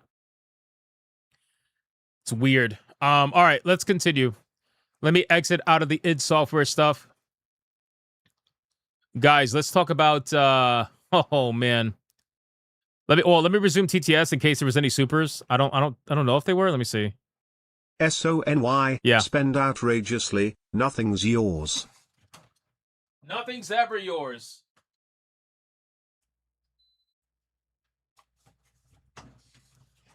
Sorry, I had to get some water. Nothing is ever yours when it comes to Sony. If you buy something on a Sony platform, just expect it not to be yours. So, not that that's a good thing. I'm just telling you the truth. Like, don't expect it to be yours. So, all right, guys, we're going to talk about Dragon Age The Veilguard. I know, we haven't talked about that game in a while. Dragon Age The Veilguard. Hamar says, wait, people went back to PS Plus for old Call of Duty? Yeah, it seems like it. Or people are writing out their PlayStation Plus. Again, like, guys, just listen to this video. Just listen. You tell me how normie this sounds. You tell me. Again. Let's be real. Yo,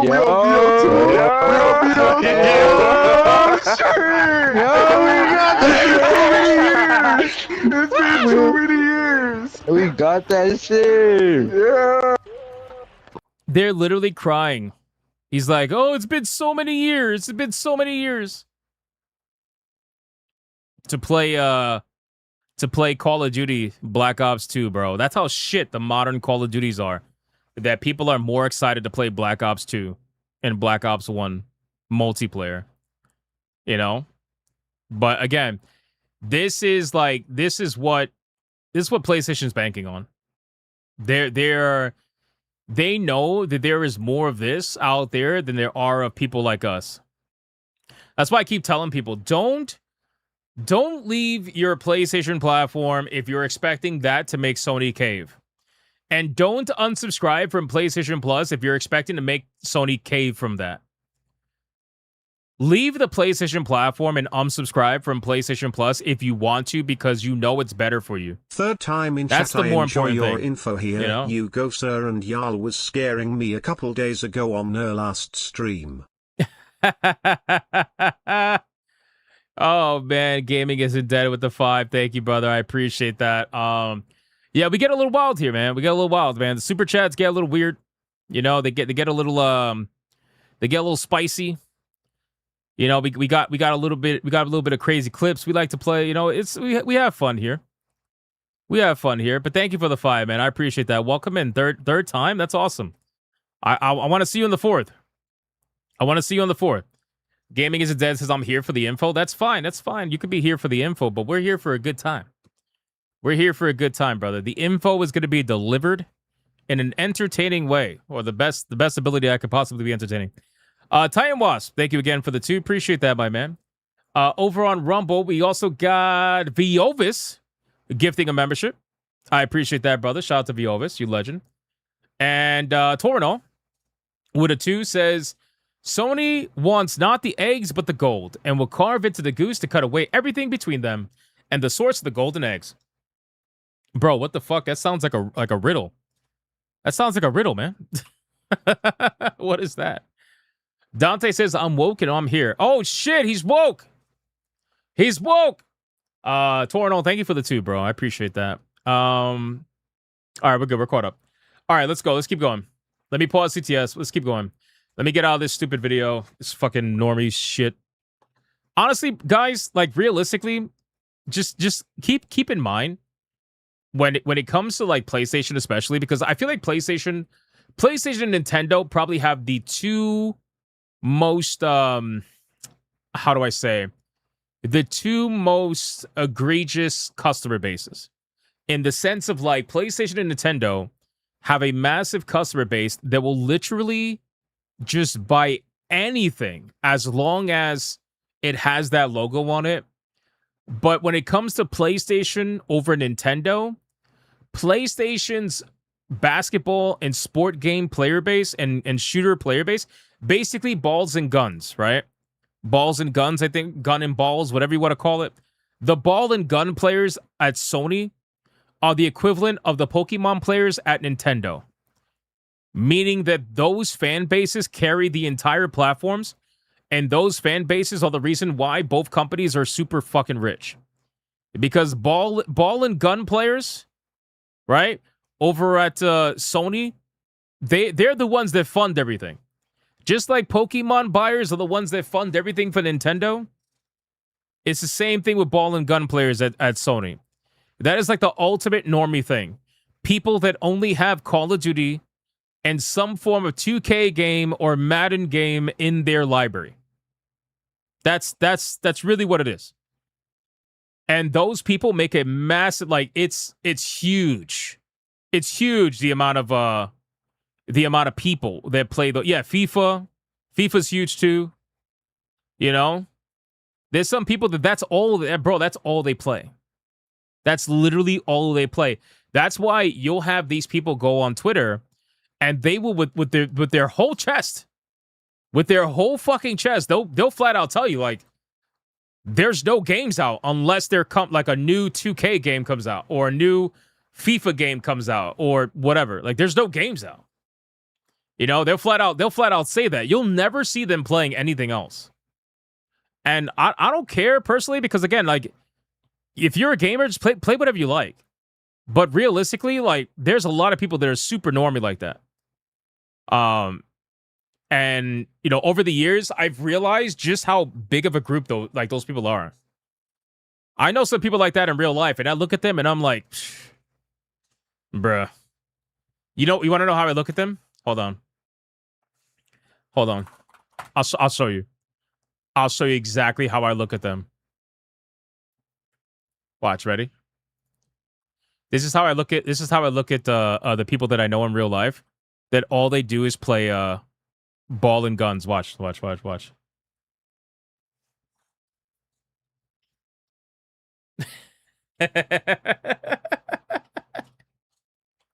Pathetic. This is how I look at them, bro. I swear, every time I meet up with them, and they start talking about like the new whatever. They're like, "Yo, bro, you got to get on that new." I'm like, "You're pathetic, bro." It's like, bro, you've been playing the same game for 20 years, man. You've been playing the same game for 20 years. You like the cab version better? Oh, I got you. Hold on. You want the cab version? I got you.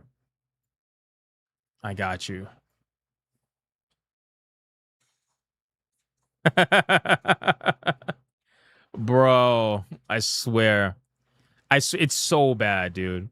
It's so bad. It's like, you guys are just fucking pathetic. And then they'll because I'm like one of the few people in the group of people that I know personally that has been PC my whole life. One of my friends has gotten into PC in the last 10 years, but he was a console like super peasant, which is fine, but he started getting into the PC gaming once he built his first computer, and that was it. but most people that I know are like super console peasants. And so I just, bro, every time we talk about them and we talk with them and they're like, hey, what game you playing now? And I'm like, yeah, I'm playing, right now I'm playing Dragon Quest Heroes or some shit, right?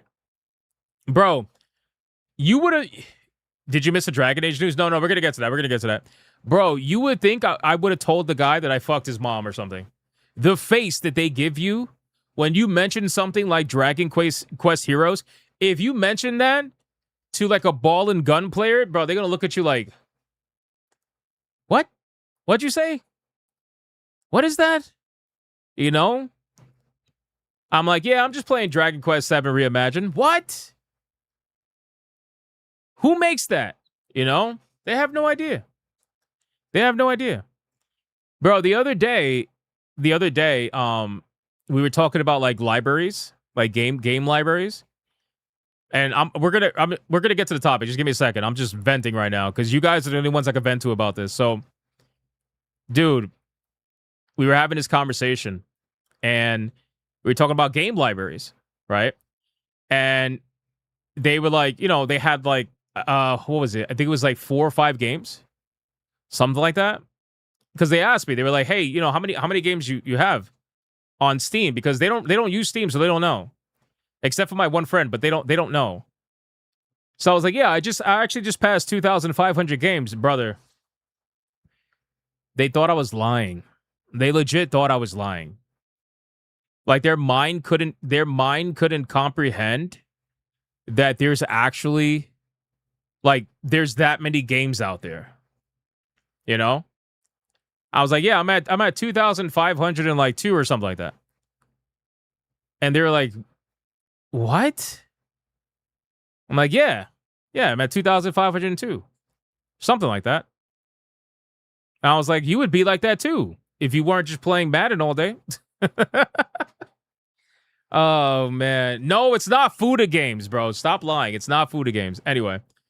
So yeah, man, check on your normie friends. Check on your normie friends, man. They're not healthy right now. They're not healthy. It is bad out there, boys. It is bad out there. Definitely check on them and, you know, and try to help them. My homie's been only playing Fortnite and NBA. Yeah, I know all about that. Yo, I make fun of Cassie all the time. But see, Cassie plays other games though. Cassie plays other games.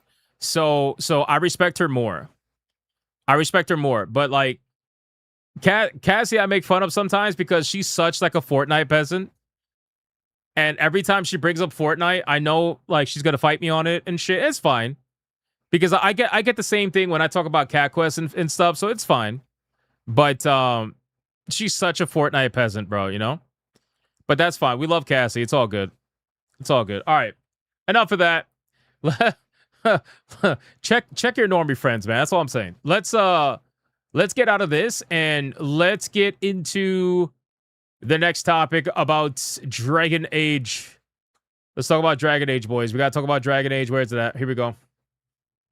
All right. Is my TTS paused? It is. Perfect. Let's get into it. Guys, we got to talk about Dragon Age as a franchise. Right? Now, obviously, we're talking about Dragon Age the Veilguard because that's the most recent one, and we haven't talked about Dragon Age in a while. And the reason why we haven't talked about Dragon Age in a while is because the franchise is dead. Or at least that's how I see it.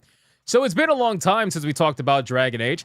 And, you know, we're coming full circle at this point. Now, when it comes to Dragon Age, one of the former leads, who's very well known with the franchise, David Gator, has decided to chime in talking about Dragon Age. And the reason why he won't personally play Dragon Age the Veilguard. I find this to be so ironic, though, because even though he says that, you know, he wouldn't personally play Dragon Age the Veilguard, and I don't think this article actually covers it. I remember seeing that post on social media of him saying that.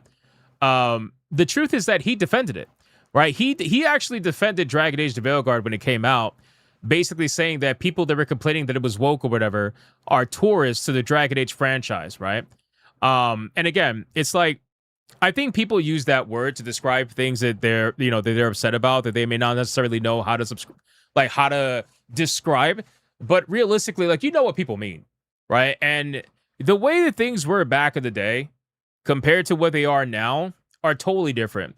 You know, there's a reason why video games like Veilguard get shit on and video games like Mass Effect get celebrated, right? It's because video games like Mass Effect, for anybody that doesn't know, Mass Effect had plenty of gay relationships, right? You had the option to be gay in Mass Effect, and that was many, many, many years ago, right? It was an RPG, had a bunch of choices, romance choices and whatnot. Like, you had those options in the later game, and nobody ever said a thing. And it was because, and you guys know what I'm going to say, is because the writing those games had were infinitely better than anything that's ever come out in recent memory, especially from modern day BioWare.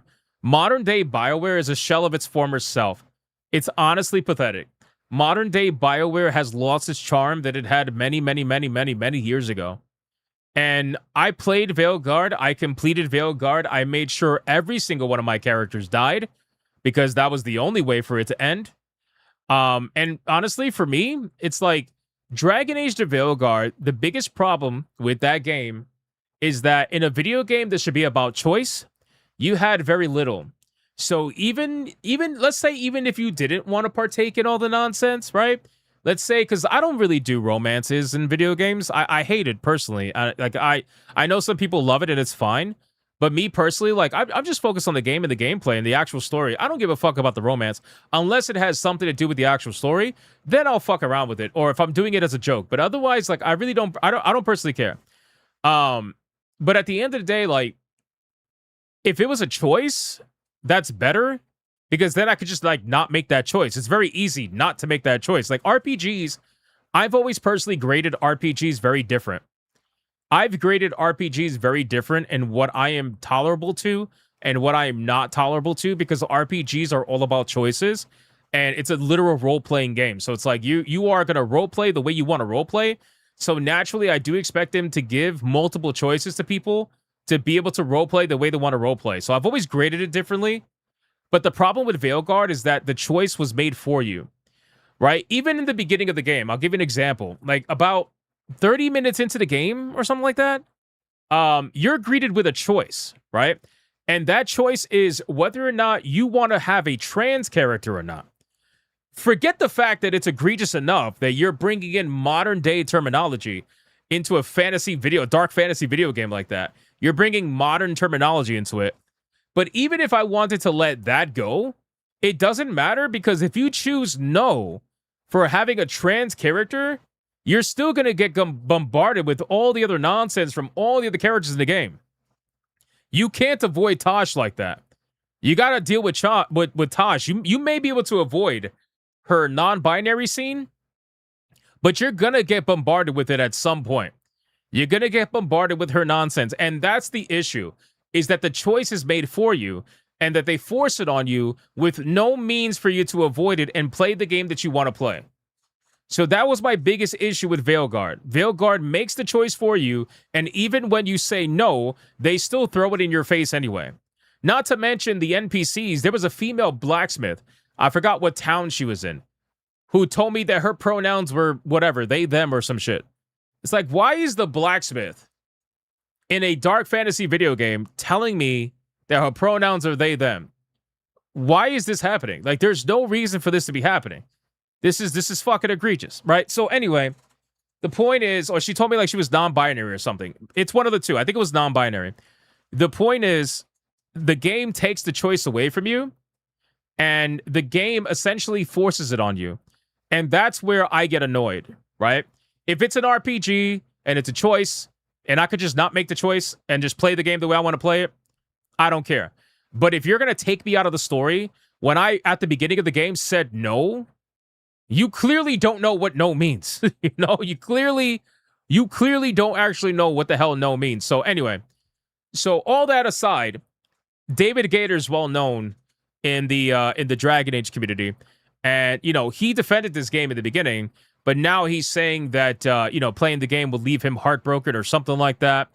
It says Dragon Age is unlikely to continue at EA, says former lead David Gator, but if you gave him the keys to the RPG, he would take it somewhere dark and do things that will make people upset.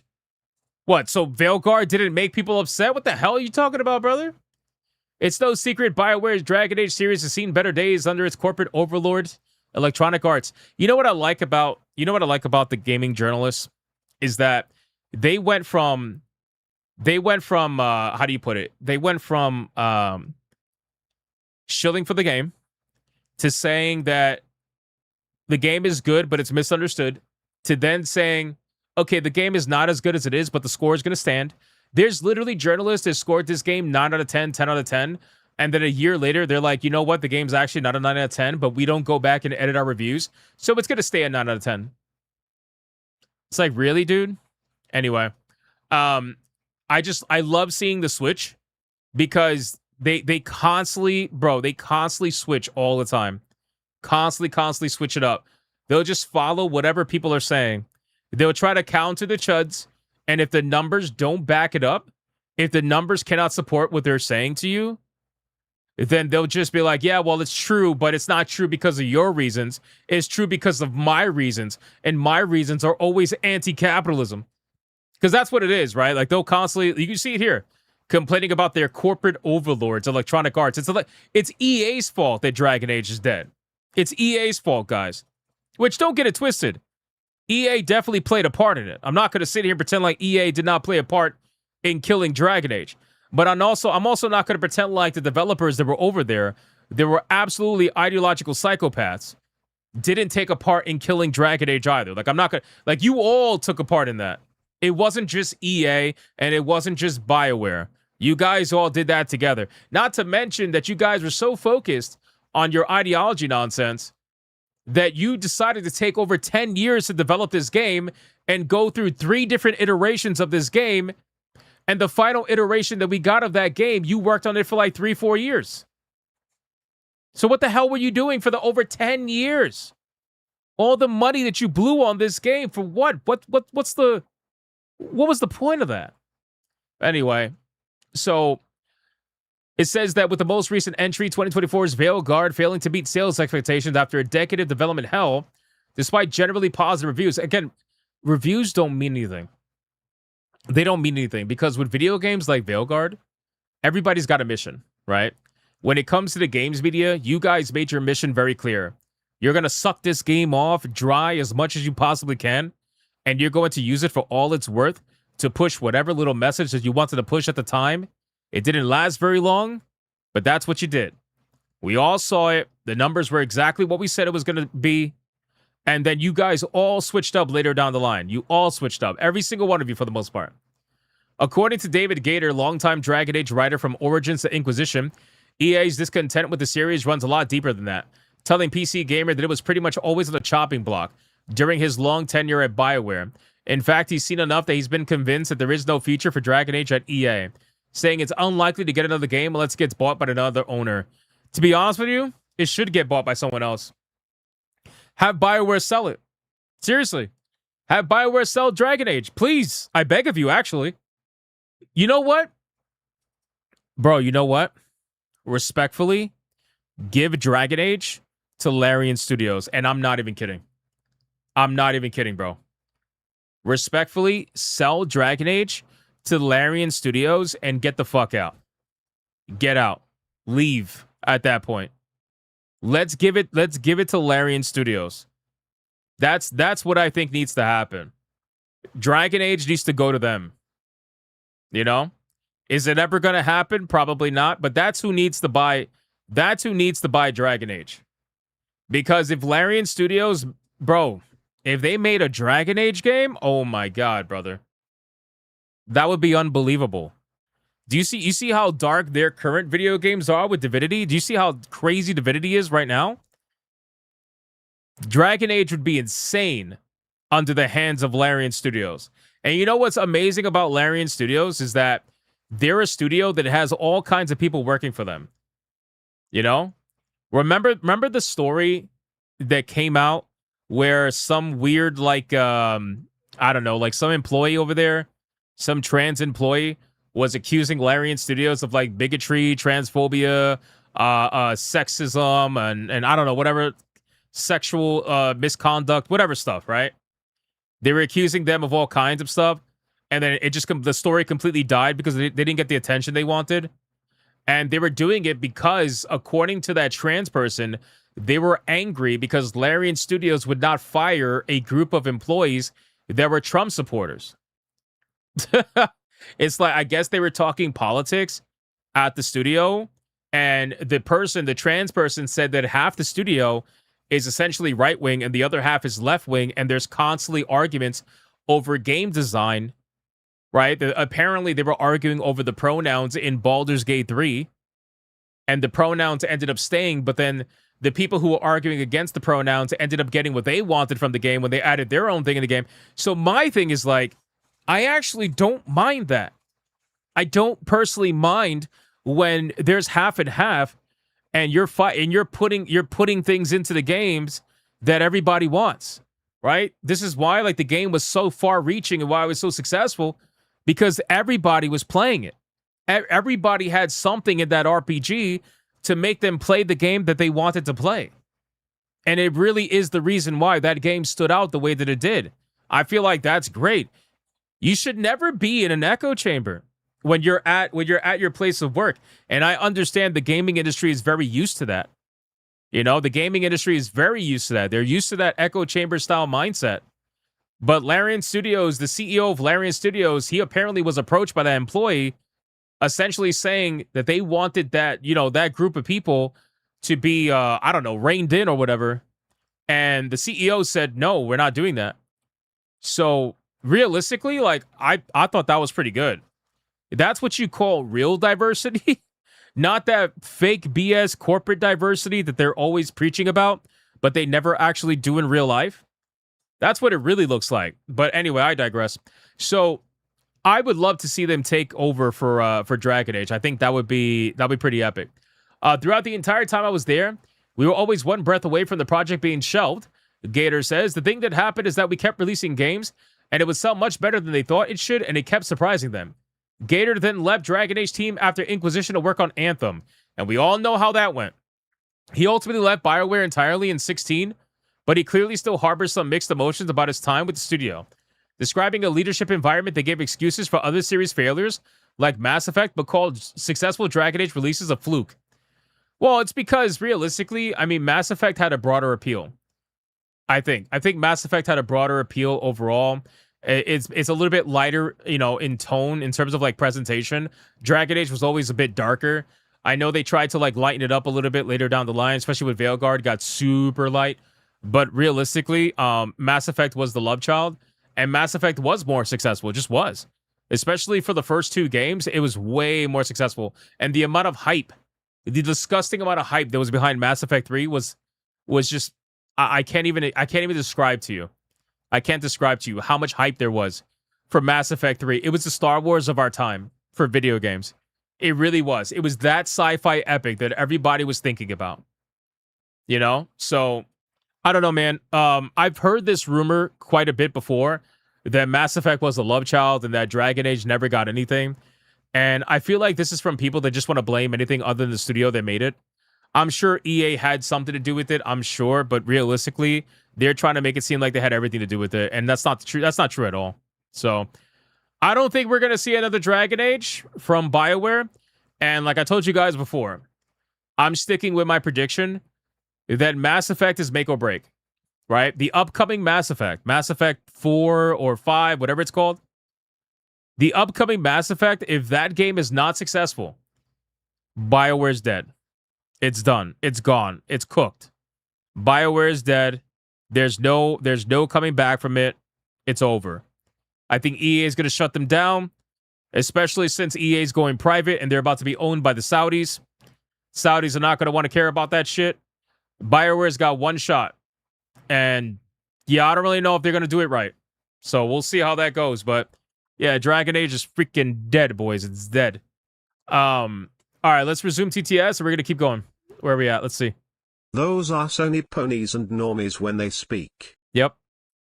Adair Soto, thank you for the 2. I agree. Fucking hell. Chewie, you didn't even play Veilguard, Chewie. You didn't even play Veilguard. You didn't even play Call of Duty. Stop lying, Chewy. Stop lying. No. No. Thank I'm you. here for Chewy and seeing Hypno cringe at Chewy. Well, I guess you got what you ever wanted. Try the finals? I did not, but I want to. Here's I did another not, though. example, Thank you for the Hypno, do you remember that female streamer Twitch? She was crying, they represent her, I forgot her name, and then to the next game. Oh my god, yes. Eddie. You're talking about Eddie. How the hell he mean? I'll take Dragon Age somewhere that will make BBL upset. We already are. What the fuck?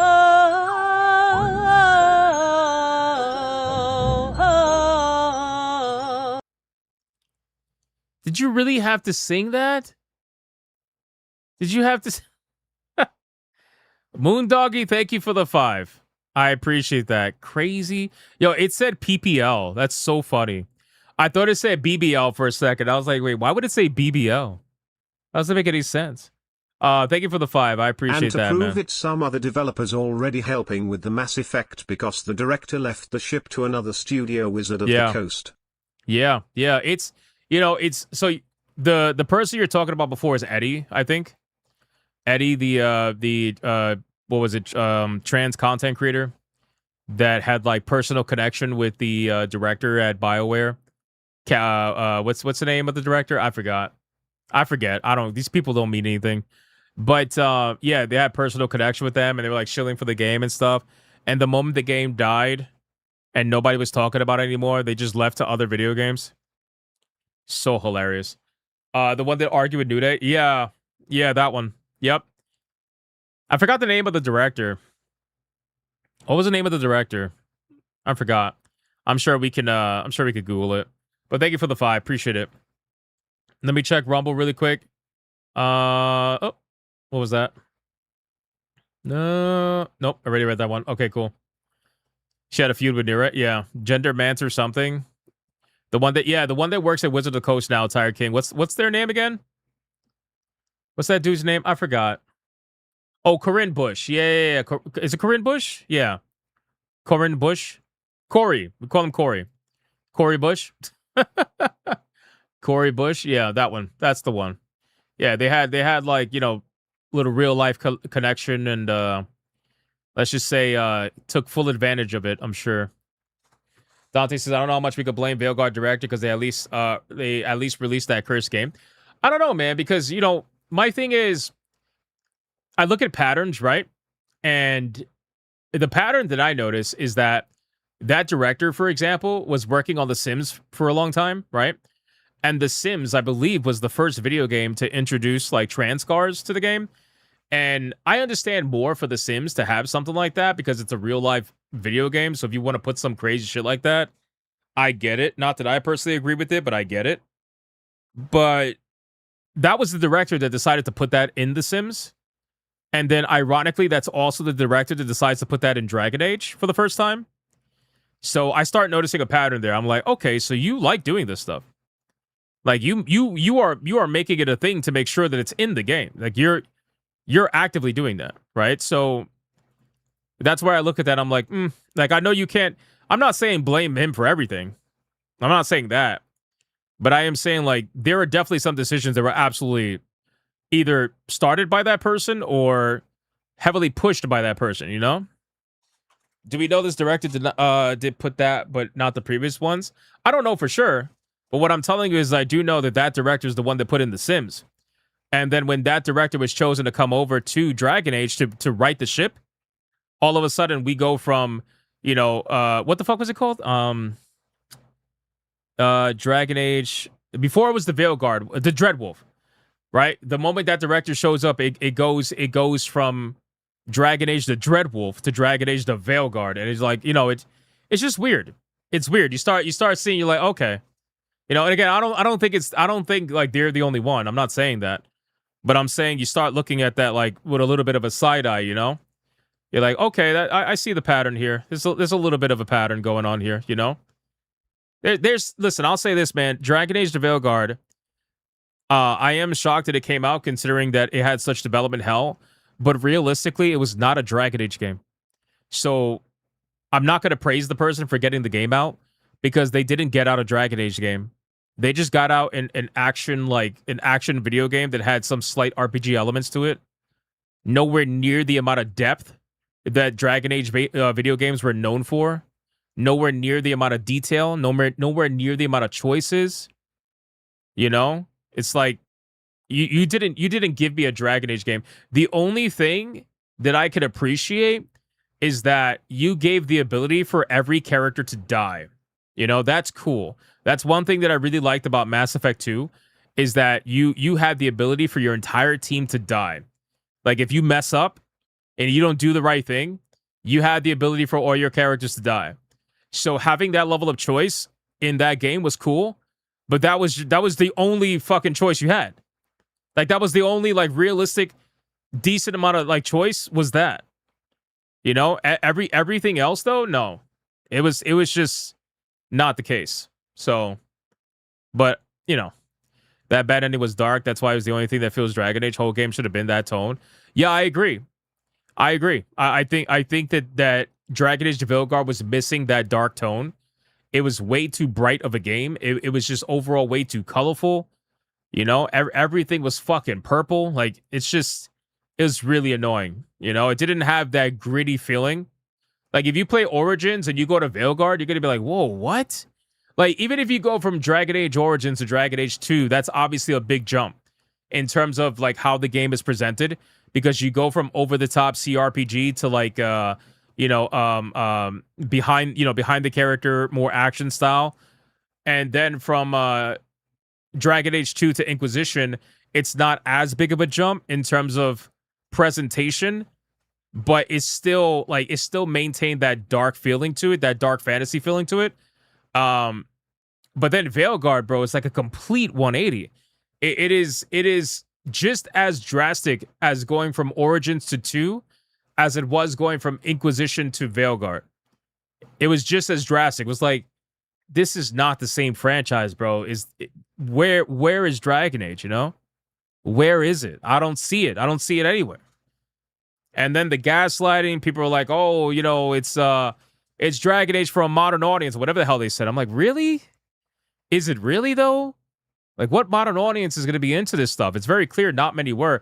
And a lot of the backlash sold the game initially, but then people refunded it. You know? They wanted to make it more mainstream and they blew it. Yeah, they thought by going with those Fortnite graphics, like the Fortnite style graphic style, they thought by doing that was going to make it more mainstream. It's not, bro. People want, like, when it comes to Dragon Age, if you're going to adopt the name of a franchise, you need to respect that franchise.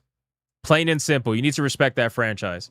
And if you're out there, I understand wanting to make it more mainstream, but just because you want to make it more mainstream doesn't mean you are going to abandon the people that made your franchise a franchise to begin with.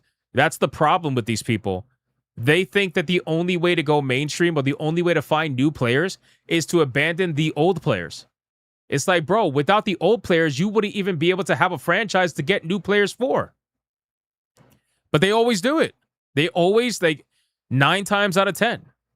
You know, 9 times out of 10, they're abandoning their previous players. It's fucking stupid. It's like, I don't know why they're doing that. You know? Anyway, it's fine. Whatever. Dragon Age is dead. Let's talk about this really quick. I want to talk about Asha Sharma. Let's talk about Asha Sharma. Guys, thank you for all the donos. I appreciate it. Very, very close to tier 2. Thank you guys so much. Very nice of you. I applaud TTS. Let me drink some water, and then we're going to talk about Asha Sharma. Shout out to Sevi. We got Sevi in the chat. What's going on, Sevi? Give me a second. Hold on.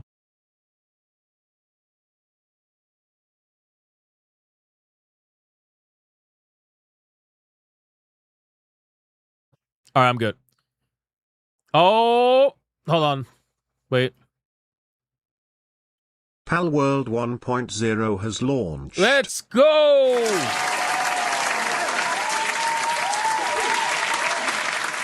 Panther, thank you for the 2, brother. Pal World 1.0 is officially, or about to be officially out. Boys, listen up. Listen very closely for those of you that are here. First off, we have consistently for like over 2 weeks now Been at like 500 to 600 concurrent viewers on YouTube. You guys are amazing. I can't thank you enough. I can't thank you enough. The videos have been popping. The streams were always popping, but they're like extra popping now. Thank you guys. I appreciate that. Number one. Just trying to say thank you. That's all. Number two, I forgot to mention earlier, all giveaway games are out. Everybody has gotten their games. The last person finally got their game yesterday. So thank you guys for supporting the giveaway. It's all done.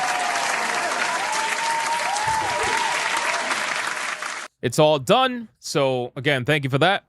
Appreciate that. And Saturday after SNH, we are going to be playing Power World with the SNH crew. That's the plans right now. Sevy's going to be there as well, I believe. So make sure you guys join us for Saturday Night Hypnosis at 8 p.m. on Saturday. It starts 1 hour earlier than Hypnocast. Okay? It's our flagship show. It starts 1 hour before Hypnocast on Saturday, 8 p.m. And it goes to like 11. And then after that, we're going to be doing SNH Plays, where we're probably going to be playing Power World for a long time that night. I got to imagine. We Wizard, I think Wizard has a server, if I'm not mistaken. So we're gonna make it happen. We're gonna make it happen. Jill Valentine says a panel show. Yeah. So we do a panel show once a week on Saturdays. There's no laws in Power Batman. What? Sour Echoes locks in 20 minutes. Bro, there's so many video games launching. You know what else is Echoes of Ancrod? Is that what it's called? Echoes of Ancrod? That game's also launching. That's the one that Mr. Rouge, I believe, gifted me. Echoes of Ancrod's launching. Bro, there's so many games. Assassin's Creed. Oh my god, dude. So much. Zeta Druid says update seems to be 14.8 gigs. Nice. That's insane. So, boys, yeah, Saturday, we're going to be playing Power World. So if you want to see the crew playing Power World, if you want to watch while you're playing Power World, whatever the case would be, just come hang out. That'll be the first time I've ever played Power World, and I'm super excited. I specifically waited for this day. I have waited for this day for a long time, boys. Okay? For a long time. So I'm excited. I'm excited to share that with you. Definitely come hang out. SAO Echoes. Oh, yeah. Okay. Yeah, that's the game we was talking about. That's right. Yeah, this game's coming out, too. So excited. Mr. Rouge says Encred Star. Yeah, I don't know if I'm saying it right, but I'm excited for that game as well. When you gifted that to me, Mr. Rouge, I didn't forget. I appreciate that. That should be an interesting on SNH. Yeah, it's going to be fun. All right, let's talk about Asha Sharma. Let me pause the queue. Guys, we got to talk about Asha Sharma real quick. So something interesting is going on with the CEO of Xbox Gaming. And I don't know what's going on here, boys, because I got to be real with you.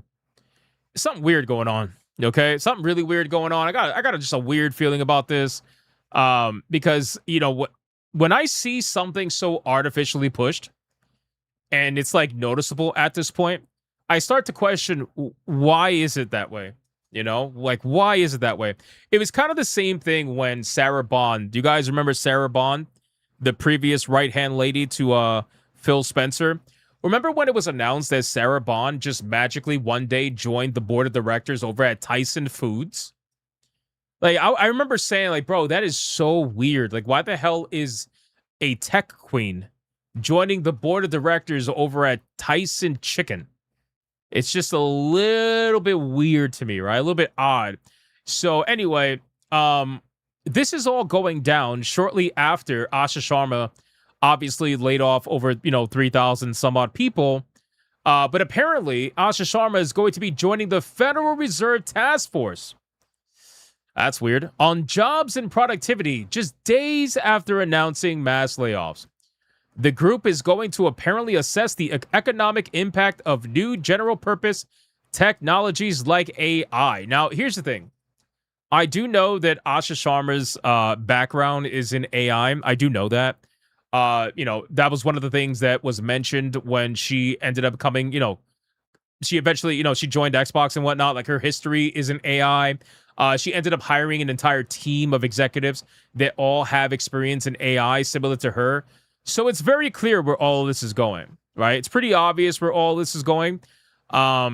And her joining a task force that is centered around AI, something really weird going on about this dude.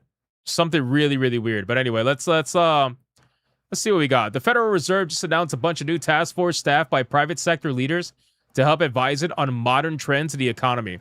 Xbox CEO Asha Sharma has been named to one of those groups to help advise the U.S. Feds on jobs and productivity, including how the emergence of AI technology is impacting them.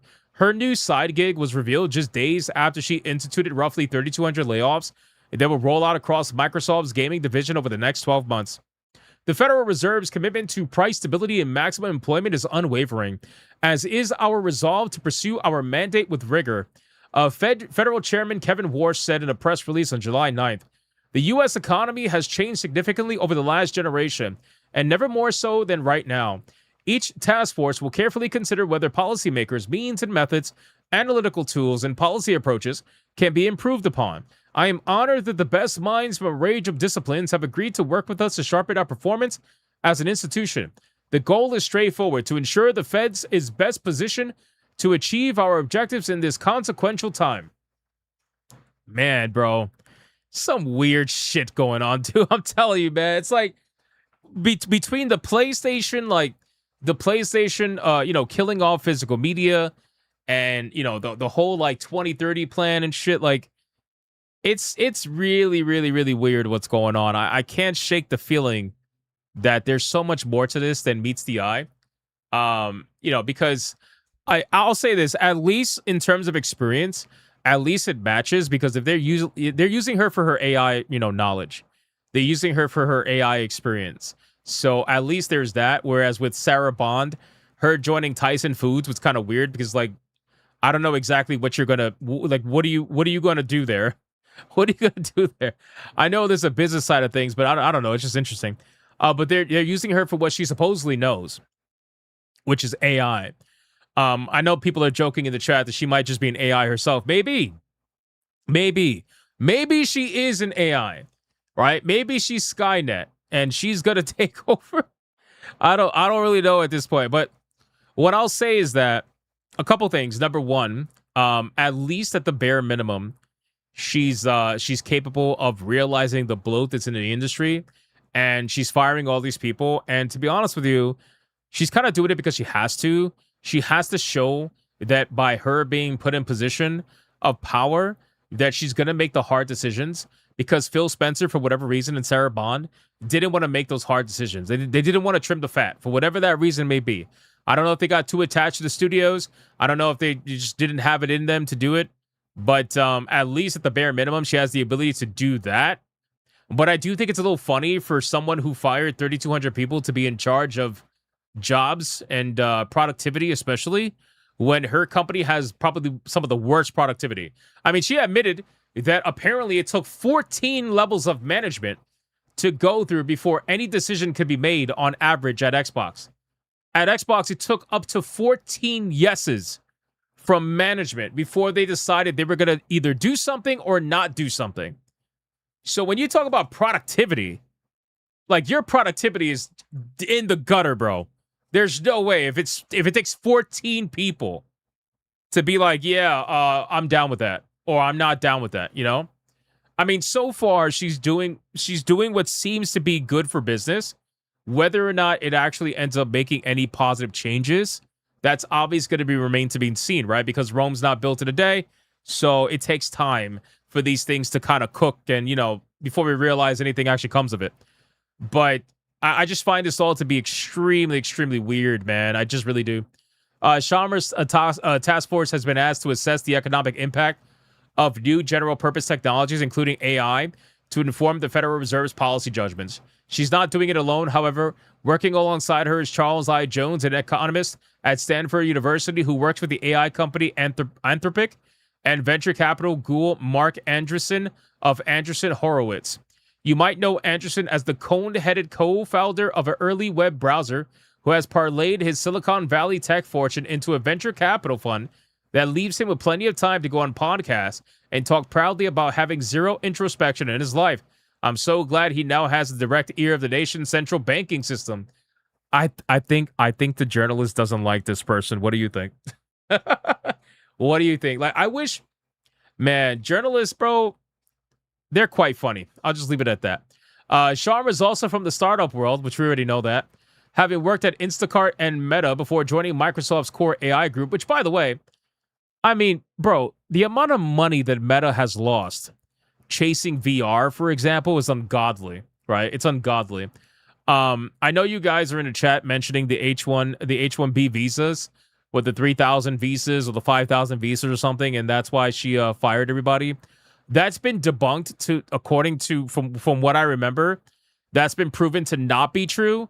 If there's anything that comes up that shows otherwise, I'll definitely let you guys know. But as of right now, that's been proven to not be true. That was all kind of just like bullshit. But you know, we'll follow up on that and see if that actually is the case. But anyway, she was moved over to Xbox earlier this year and has moved fast to try to turn around a struggling gaming division. And the result has been brutal cuts across the organization, including senior staff who have been at Xbox and its game studios for decades. So anyway, guys, I think it's so funny, man, because Meta lost so much money, bro. So much money. It's disgusting. And they get subsidized. They get so much money, private investments. It's crazy, man. We know that great technology gets better when it gets simpler, not bigger, she told staff in a memo this week. Today, in some parts of the company, work passes through as many you see what I'm saying? How can you be a pro? How can you be a pro at productivity when you got that level of nonsense at your company stopping you from making a decision? I just think it's so funny. Our platform teams are 40% larger than they were at the start of this generation, even as our player base and playtime have declined. That's rough. So anyway, we're going to follow up on this and see if anything comes from this. But I just want to let you guys know that you can officially say that Asha Sharma is part of the Federal Reserve, which I don't know if that's a good thing to say, but I guess we'll see what happens. We'll see what happens from that. It's interesting stuff. I'll just say that. Some weird shit going on, boys. Weird shit. There's no laws in Power World Hypno. Thank you for the two there. We're living in the Matrix now, Hypno universe. You know, I don't even think the Matrix can produce something this fucked up. I really don't, man. I really don't. Not at this point. Dante says, I am still an Asha Sharma simp. Stop simping. Stop. Holy shit. I'm just kidding. Shout out to Dante. All right, boys, listen, let me do one quick thing real quick. Hold on. Don't go nowhere. Don't go nowhere, you little gays. I see you. I see you getting ready to click the button. Don't do that. Guys, tonight we're going to be playing Assassin's Creed Black Flag Resynced. I love the original Assassin's Creed Black Flag. I already know this shit's going to be very interesting in terms of the things that Ubisoft is going to want to change in this game. And I'm going to play it so that people can see it for themselves. Xbox layoffs also affected ID Tech Engine. Sad. Yeah, we just talked about that earlier. ACC. Thank you, brother. I appreciate it. I'm gonna play it so that people can see what it's about. And hopefully it helps people make a decision about whether or not they want to buy the game or not. Did I get the $85 worth of DLC? Fuck no. Absolutely not. Absolutely not, brother. Hell no. Oh, we just hit the 50 out of 50? Let's fucking go, boys. I'm not gay. I sell propane. Oh, wow. Wow. Mickey, thank you for the 2. I was going to talk about Assassin's Creed Black Flag, but I didn't get a chance to because we're out of time. So I'll talk about it tomorrow. Tomorrow's Friday, right? I'll talk about it tomorrow. It's fine. We'll cover the story tomorrow. Boys, here is the link on YouTube and on Rumble for the Assassin's Creed stream. You're not going to want to miss it. I have a feeling it's going to be quite interesting. So make sure to join us over there. That's the link. I also think the thumbnail is some of my best work. I think it's such a badass fucking thumbnail. I really do. So, yeah, go check that out. Actually, you know what? I think I can... Hold on. Can I show you the thumbnail? Is it possible? Let's see. Hold on. Is it possible? No, not really. No. I would have to go. Hold on. Oh, yes, it is possible. Give me a second. Give me a second. Yeah. Look at this shit, boys. Bro, tell me I cooked, man. Tell me I cooked, bro. Seriously, I always thought the Assassin's Creed line of games was rag on the English sim. Resynced and layoffs. There was actually layoffs. There was layoffs at, I think, at the studio that helped make this. I'm pretty sure. I'm almost positive. But yeah, man, I fucking cooked, bro. This one, I really cooked on this one. I'm trying to get better at my thumbnails, man. I really am. I'm trying to get better at my thumbnails, dude. Even on the gaming channel, I'm trying to get better at it. You know? Monkey Man said, "Man, bro, time him out. Time him out for 10 seconds. You gonna mad me right now? Hold on, where you at? Where you at? Hold on, Monkey Man. Here we go. There you go. Just time you out. Just time you out for 10 seconds. Where's the 10 seconds? There you go. There you go. There you go. That's it. Yeah. Yeah, you gonna mad me? You gonna mad me? We got to start drawing fan art of the character. Yeah, a lot of people do. No, they don't. No, I like this. I thought I cooked on this one. I like this thumbnail a lot. That's awful. He knows I'm playing. He knows I'm playing. Stop. What's this? Get ready for ads for AC Shadows. Well, is there really? Is there? But again, I want to find all the bad stuff. I want to find all the bad stuff, bro. That's why, like, Ubisoft, I'm fully expecting all the nonsense. It's so ridiculous. But first, before we do any of that, we got to do Waifu Battle. And I got an interesting one for you today, boys. So before we go into Ubisoft Hell, because it is hell, we're going to do a Waifu Battle. We're going to have a good time. We're going to enjoy some titties and ass. So let's enjoy some titties and ass first. I got a really interesting Waifu Battle for you today. Let's see what choice you guys make today. And then we're going to go and we're going to play some Assassin's Creed. For the people asking, where's Leon? Leon left me. Leon left me for Cinevere today. So no Leon co-op stream tonight, guys. So I'm flying solo dolo today. And that's why I was like, fuck it. Let's just play Assassin's Creed. It came out today. Why not? Let's make it happen. All right, boys. You ready for this? Are we ready for the Waifu Battle? Are we ready? I think we're ready. Is my TTS resumed? Yes, it is. Yeah, we're ready. We're caught up on Rumble. Let's make it happen, boys. All right. Waifu Battle. Let's have some fun.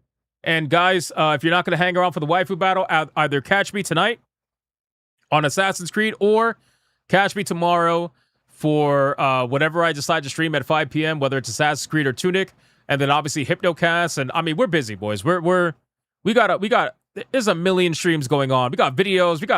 There's content everywhere, man. Content everywhere. Let's go. Let's make it happen, boys. Fuck it. Waifu Battle. Let's go. Let's go. Let's go. Let's go.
All right, ladies and gentlemen.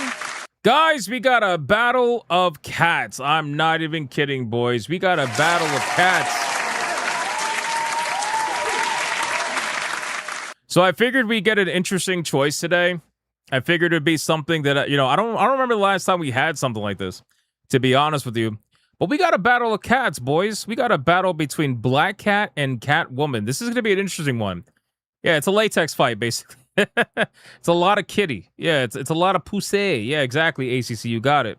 You got it. So, boys, with all that being said, we're going to play the song twice, and then we're going to do a final countdown, and we're going to see who's going to win this.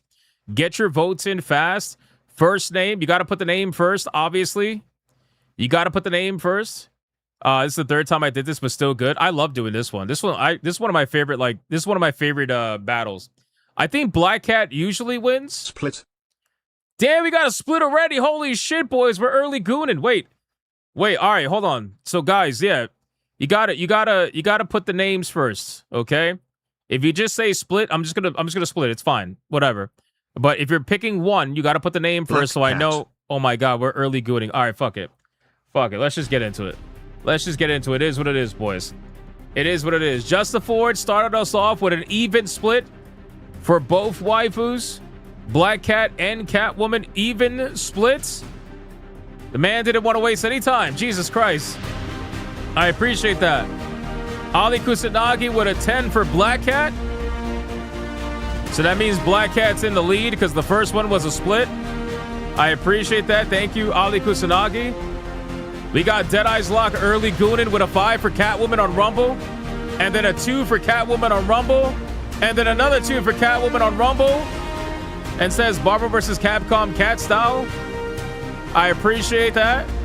So that is a 2 and a 2 and a 5 for Catwoman. Black Cat. Ed the Kennedy.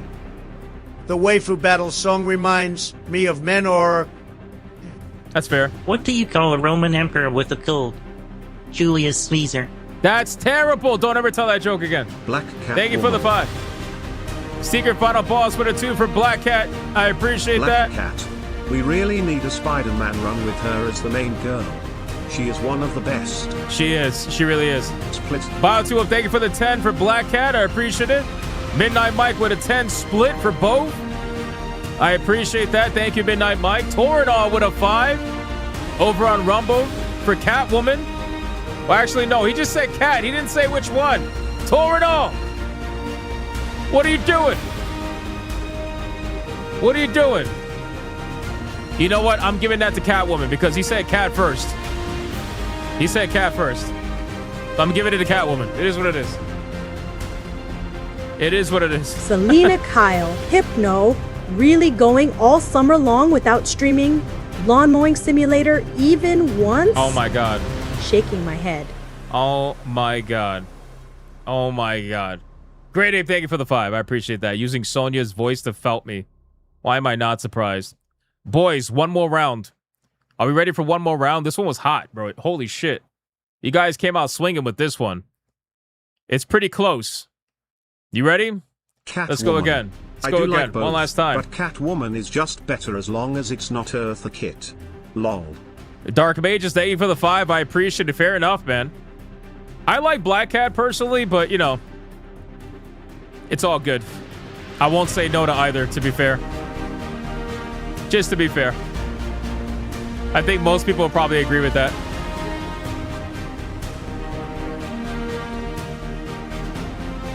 Michelle Pfeiffer was the best. Michelle Pfeiffer, man. Legendary. Legendary.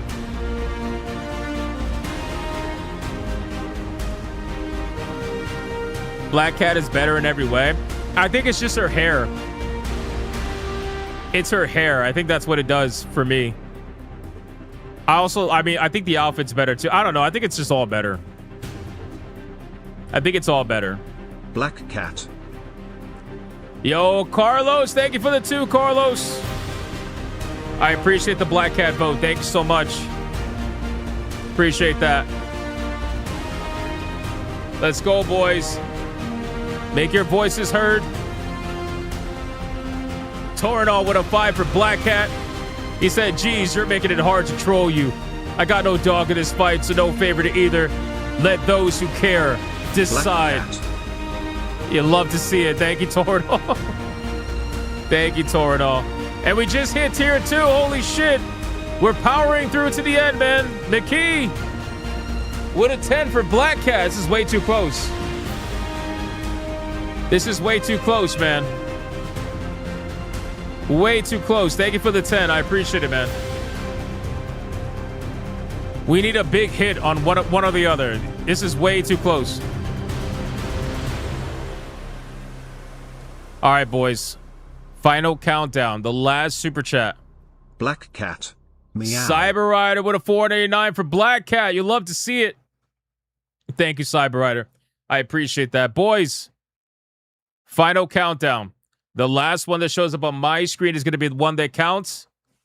5, 4, 3, 2. Torno, don't go anywhere. Wait till the end. 1. Go.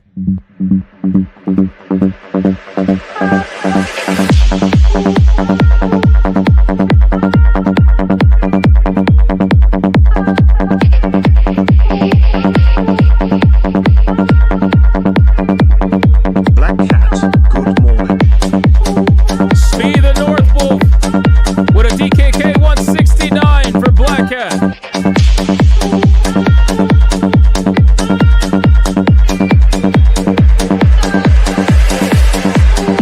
Waiting for lag, waiting for lag, waiting for lag. Deadeye's Lock with a 10 for Catwoman on Rumble. Waiting for lag, waiting for lag, waiting.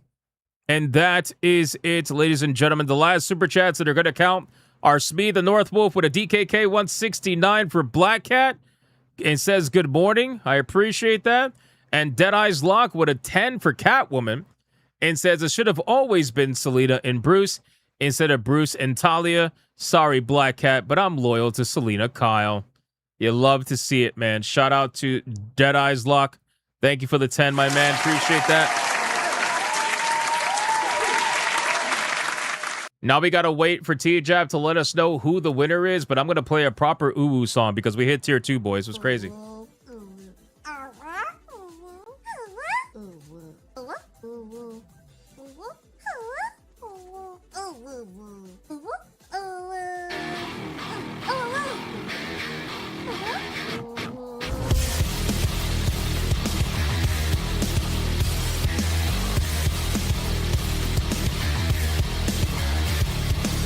Let's fucking go, boys.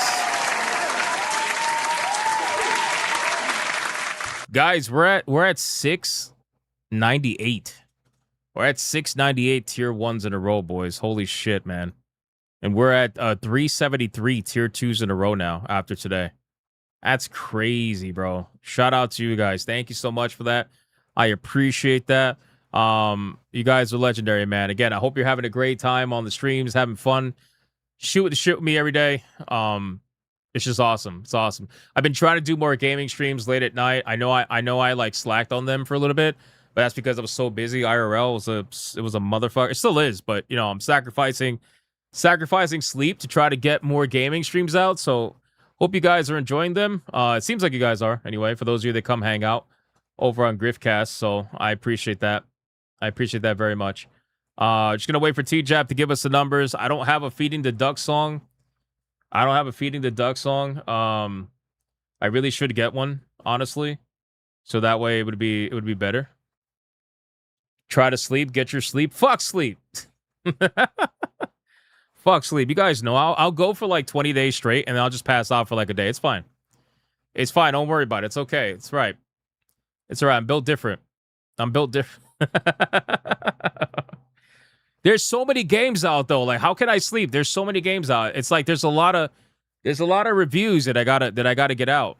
There's a lot of games that people are looking forward to. We just need more Hypnos coffee. No, we don't. No, we do not, bro.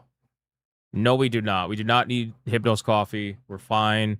Hypnos coffee doesn't exist. It's fine. It's okay. Sam Fisher says, Hypnotic, don't be like me. I won't. I'll be worse. I'll be worse.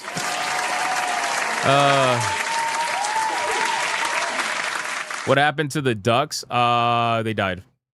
The ducks died. No, I gotta get an ambient song. I have to get an ambient song for when we're waiting for T-Jap to give us the numbers. I just thought I'll find one. I'm gonna get one. I'll have it for tomorrow. It'll be fine. I'll review Echoes for you. No, it's got to come from me. Otherwise, I would just open up a company that does reviews and stuff and pay people to review it, you know? But, yeah. Beast of Reincarnation less than a month away. Oh, my God, I know, dude. Beast of Reincarnation. We got Echoes that is out. We got Assassin's Creed that is out. We got the fucking terrible Halo Campaign Evolved video game that I'm going to review for people, too, coming out. There's so much coming out, dude. I don't even know, bro. Not including all the indie games I want to play. Not including Power World. That's going to be taking, like, all my time, probably. It's crazy. Guys, final numbers are in. We got Black Cat at $86.84 against Catwoman at $48.98 for merch and not toenail clippings or bath water. You are popular but not Rule 34 popular. Wait. Hold my beer. Ew. Ew, please don't say nail toe clippings. Ew, that's disgusting. Guys, the winner of today's battle and cat supremacy is none other than Black Cat. Ladies and gentlemen, boys. Not bad. GG Black Cat. Not bad. Not bad.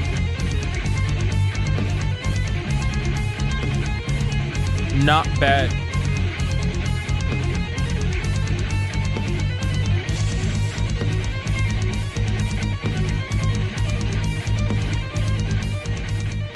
Let's do it one more time, ladies and gentlemen. One more time. Let's go.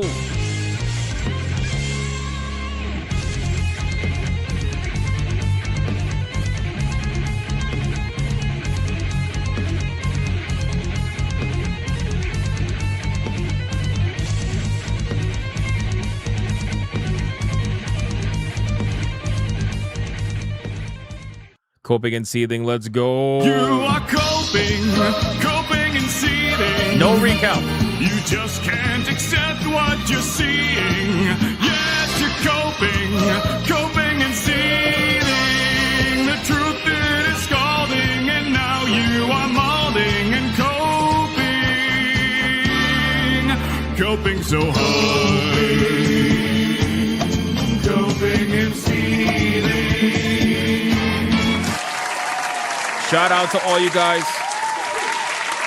Thank you for the insane support today. I appreciate it. I hope every single one of you had a ton of fun on the stream and with the waifu battle. Guys, join me over for Assassin's Creed Black Flag Resynced. We're going to be live in about 40-ish minutes, give or take. We're going to be live over there at Hypnotic Gaming Live. Join us. It's going to be a great time. Here's the link again in the chat. For those of you that don't want to wait for the raid, here's the link right there.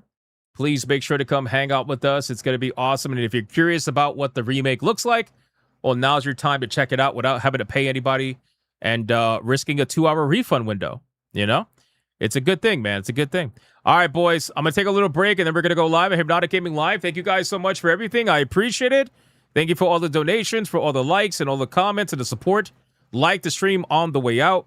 And shout out to the Hypno Mods for doing what they do every single day. I appreciate you guys as well. And I'll see every single one of you on the next one, whether tonight or tomorrow. Until then, you guys already know, man. Go be bigots and go be gooners. Bye. And no Hypno coffee. Stop asking for coffee. It's nasty.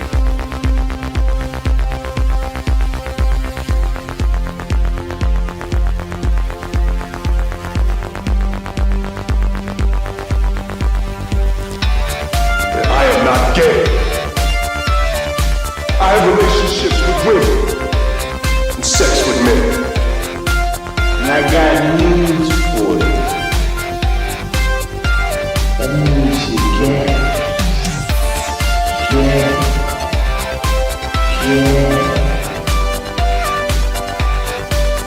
Poor kids are just as bright and just as talented as white kids. Her dog, or her cat, was named Vagina. Vagina. What about Vagina. Put a ticket in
the touch of the black man. I bring light. I bring light.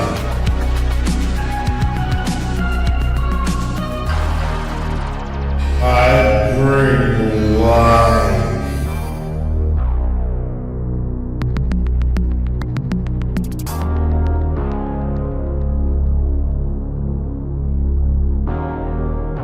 I bring light.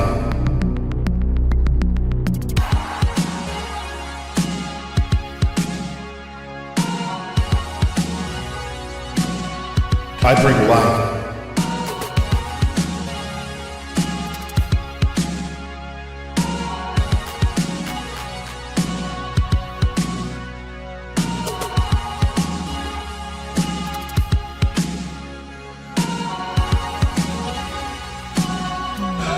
That's right!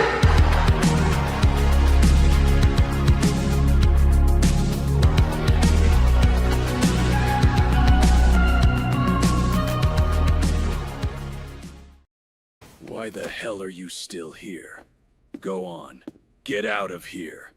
Go play some video games.